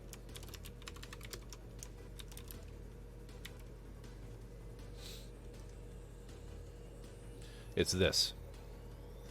That's basically exactly what I have. All right. So they're nice little sets. You get the pressure pot, which it's just a big, like, fairly thick-walled turkey fryer kind of thing, right? a big chunky, like a 3/4 inch thick piece of acrylic on top of it with a silicone bead around it, and an input and an output. That little blue thing you see on the here is a little safety device. It's a filter. So when you let the air, so you hook your pump up to this side, and you have to use a special piece of tubing, right, for these, because if you use regular tube, it'll just collapse in on itself. So it's like a reinforced tube with the wire running through it that keeps it open. I should really... They should make one that does both. You'll get into arguments with people. Over what constitutes a safe vessel for a vacuum. Personally, I think you could absolutely use a pressure chamber like the one I showed you for vacuum degassing. I think that it would work just fine. I have gotten into fairly heated arguments with people on the resin casting subreddits and forums that it's extremely dangerous to suggest that you use a pressure vessel for vacuum degassing, and it's bullshit. If you do the math on it, there's an enormous amount of more pressure is created inside of a pressure vessel than a vacuum chamber, an enormous amount. And if you have a pressure vessel that can go up to 60 psi, it's going to be able to withstand 1 atmosphere of vacuum. Exactly. Now, obviously, you can't do the inverse, right? Like something that was designed to go to a vacuum, you cannot, like, imploding isn't as lethal as exploding. Exactly, right? You can't.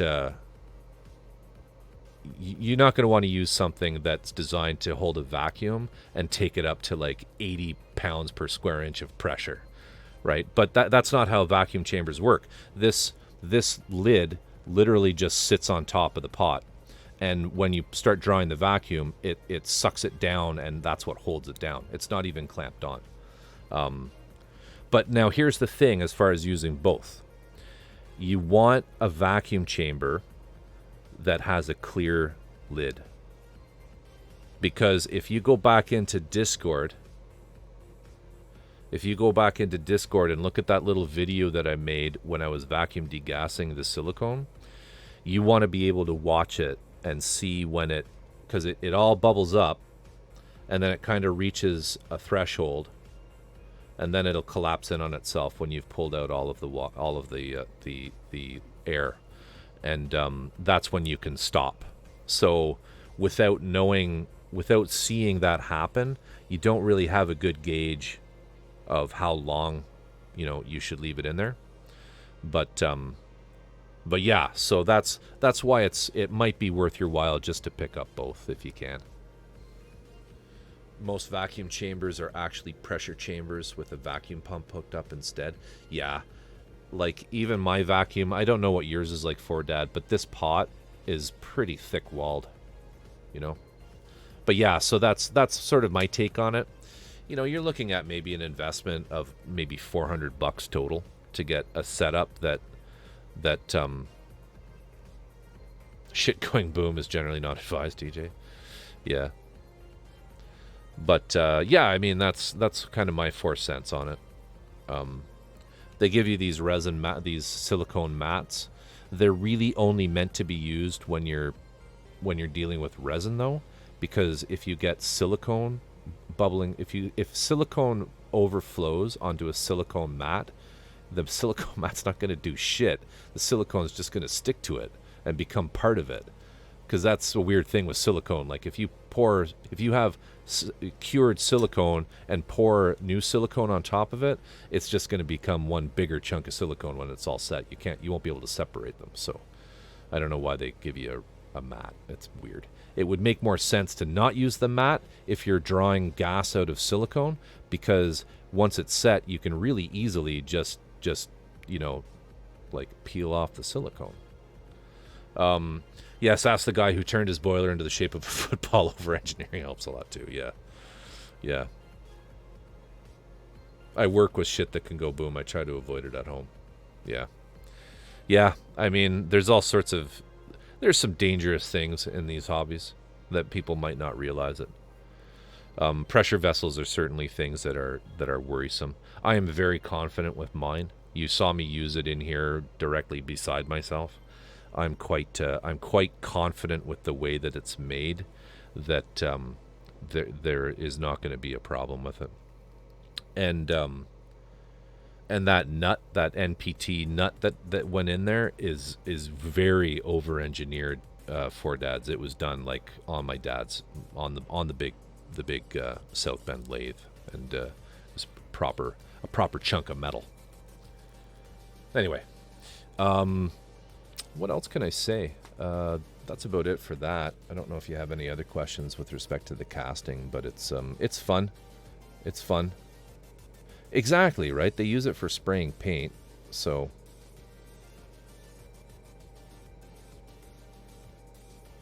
And even yours, Drift, like I was making fun of yours, and I didn't mean anything by that.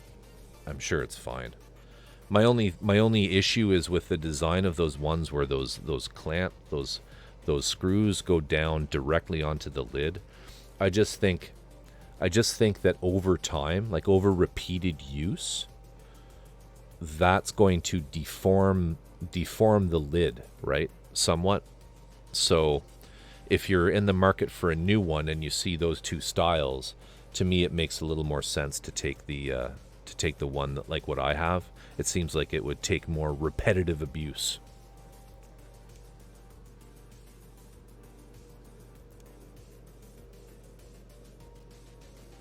Or a thread will stretch.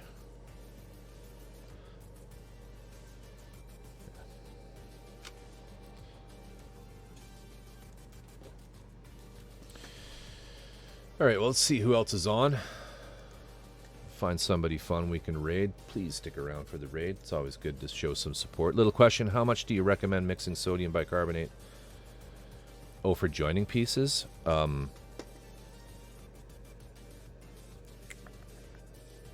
kind of do it like this. Like I totally eyeball it.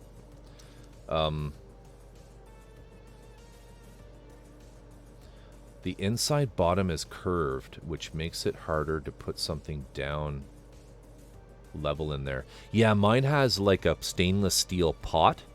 The bottom is curved on mine, which is good design. If you think about it, a sphere is probably the safest, the safest shape for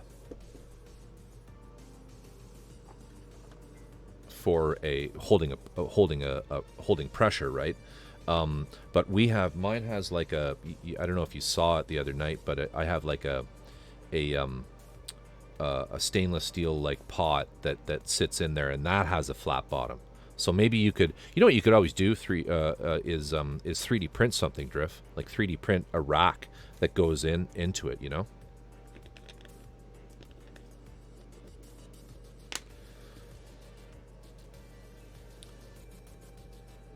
So, Drac, let me just probably makes more sense if I just do it. So for joining pieces, do you mean like filling a gap? Because that's what I usually use this for. Everybody kind of does their own thing. Yeah, I bet you could design something pretty sweet that would just lower in there, like one of those tiered cake trays. Or you have a laser cutter. I would just make it out of wood. You can make it out of plywood. Because you have a big laser cutter, don't you?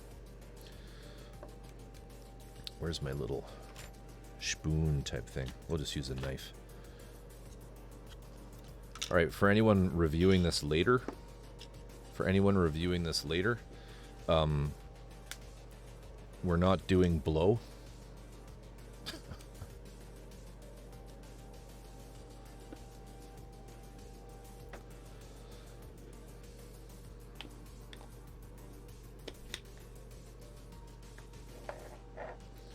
All right, and my cyano. And what I'll do is I'll just put maybe that much. Oh, here, let me do this a bit better.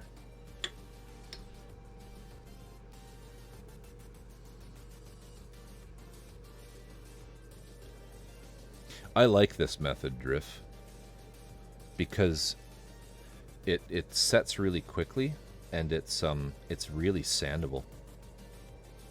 You should try it. Just try it. I'm not using sodium bicarbonate. I'm using baby powder talc because you know, it kind of came out that this stuff is full of fucking asbestos. So I shouldn't say it is, but it might be. So I was given it. So that's about the consistency that I like to get for me. Drac. I don't know if you can kind of tell, but it's pretty pasty. And then let me see if I can find a piece I can do something with. I've got to have something here that needs some TLC.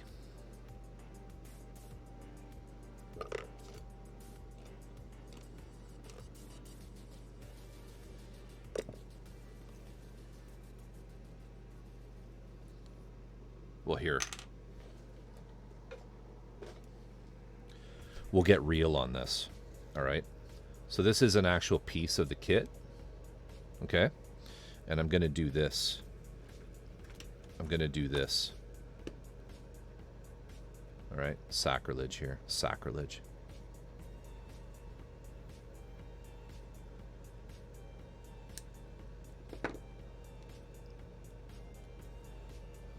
Okay.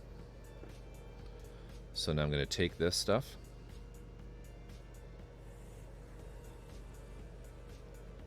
So we got a great big chunk missing there now. And I'm going to just work this in and make sure that it's filling beyond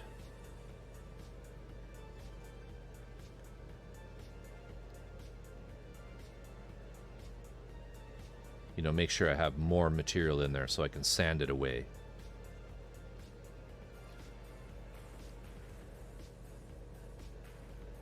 Like that. Alright, now what I do is I take the accelerator and I just spray it. This is resin, so I can just spray it outright without worrying about damaging it.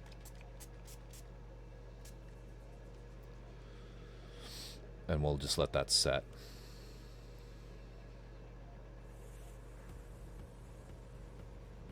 Let that set up. It'll take a minute for it to sort of go right through.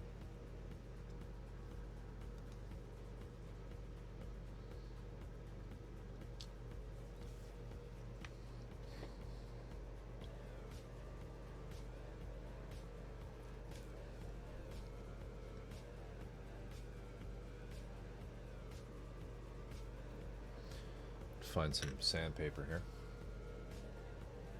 There's some.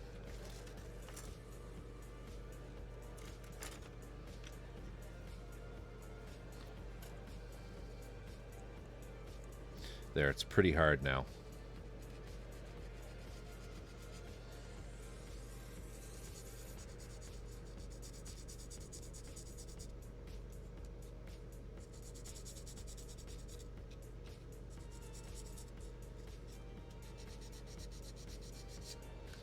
Start on this surface.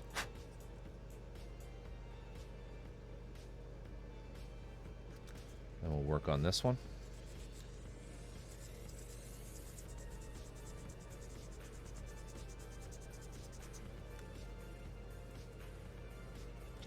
This side.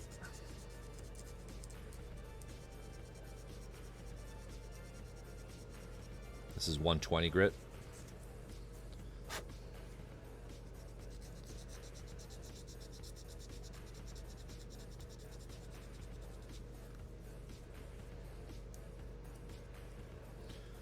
I think I can even scrape it if I need to.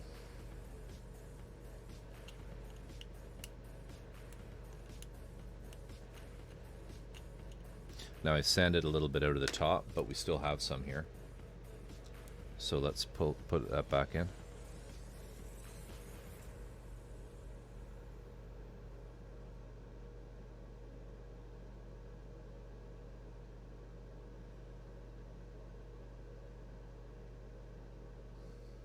And hit it with the accelerator again. Let it dry.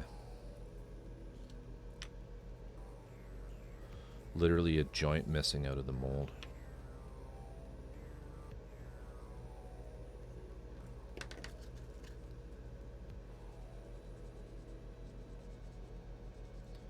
Just be a little more dainty with it.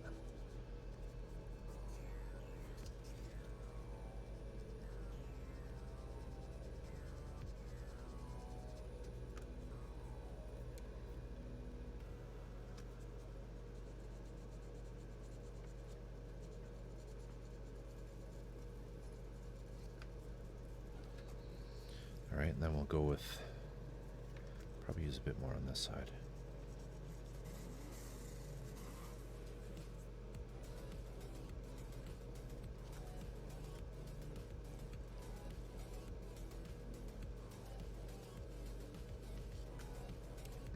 Alright, then we'll switch to finer stuff.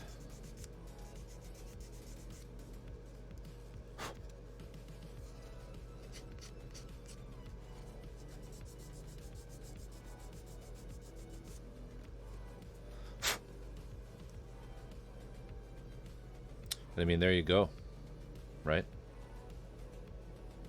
I mean, I could keep going with the finer paper and get that a little nicer. But that's about what I do. I don't know if that helps you. I don't know if that helps you. I don't even know if you're still here. But that's how I do. That's how I use the use that product, like that little trick.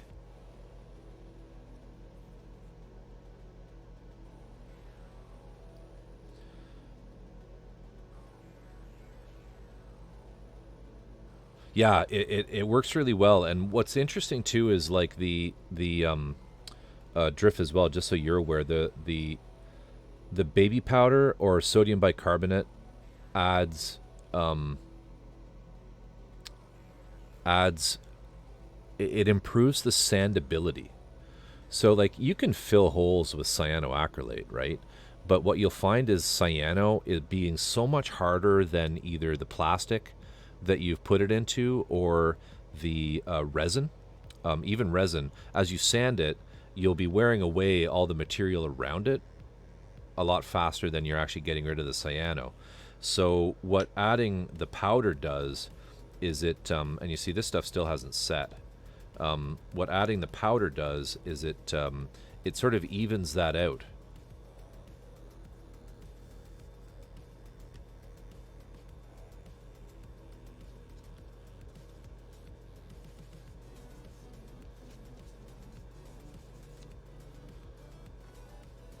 Maybe in your country, Four Dads, but Drift's in Las Vegas. They can do anything there. It's the Wild West.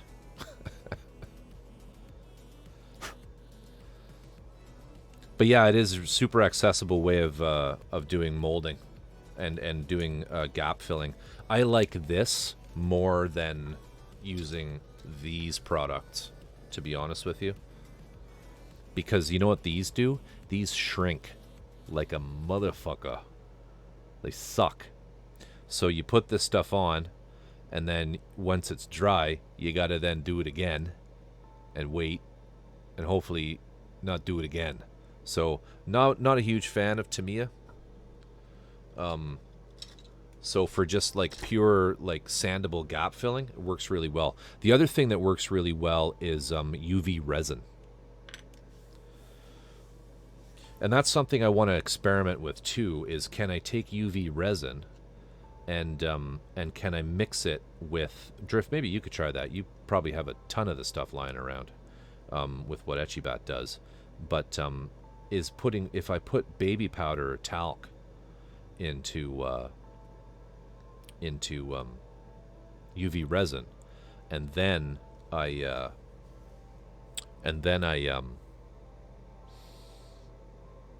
cure that with the UV light, is it going to have the same qualities as this? Because UV resin can also be a bit hard to sand. Like, it's sometimes a bit harder than this kind of resin. So, you know, you get that same. It's not as bad as cyanoacrylate, but it's also kind of not the greatest, I find. Because you see me use it, those Bondic pens. It's like a glue. Where is it?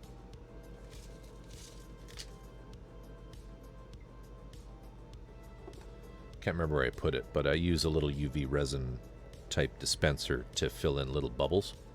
But I've questioned whether or not I should try using that with it. I'll do that. I'll do that someday. I'll do that someday.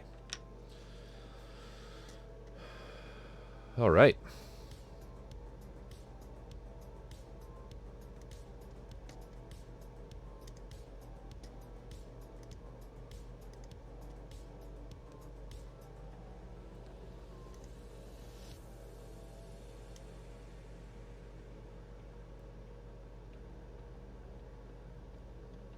Who have we got on here? As always, if anyone has any suggestions, please don't hesitate to let me know who you think I should raid.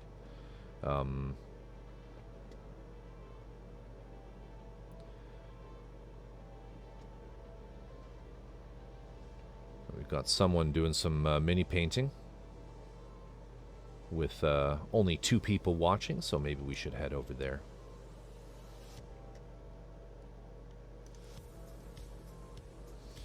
Craft Kazi is the only other maker you have. What are they working on?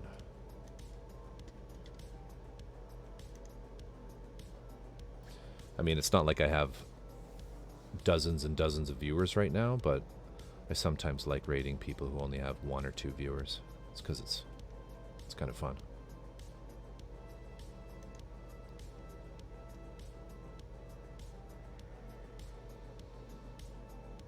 Miss Ellie knits. Okay, let me have a look at these.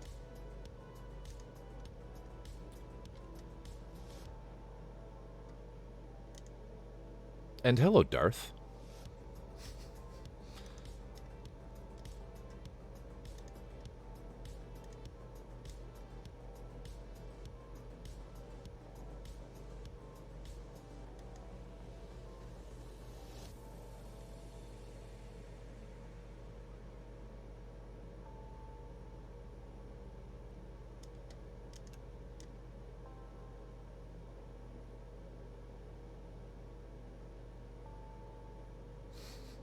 How are you, Darth? Good to see you.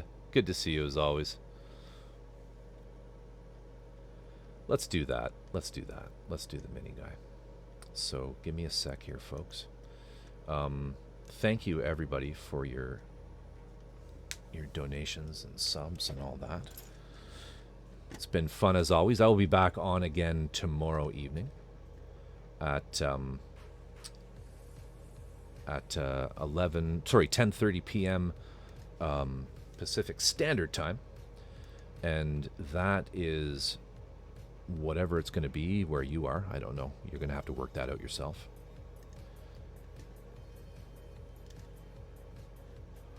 I hope everybody has a wonderful Saturday.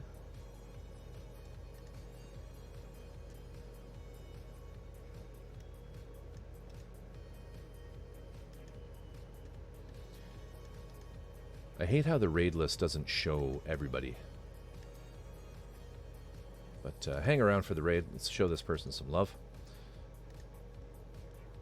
There we go. There we go.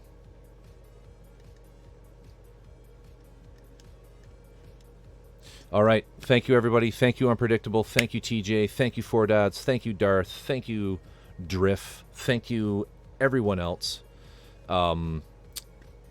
Jack.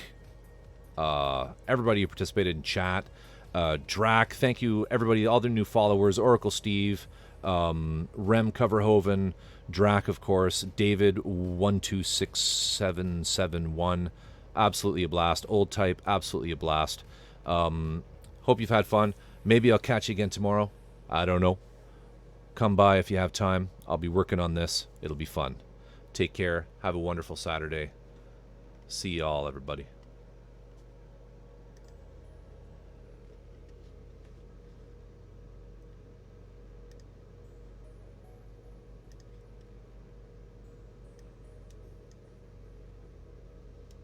Our warriors have engaged the enemy. It's Corvus Oculum with 10 people. My god. I don't know who you are, Corvus Oculum, but hello, how's it going? I hope you're doing well.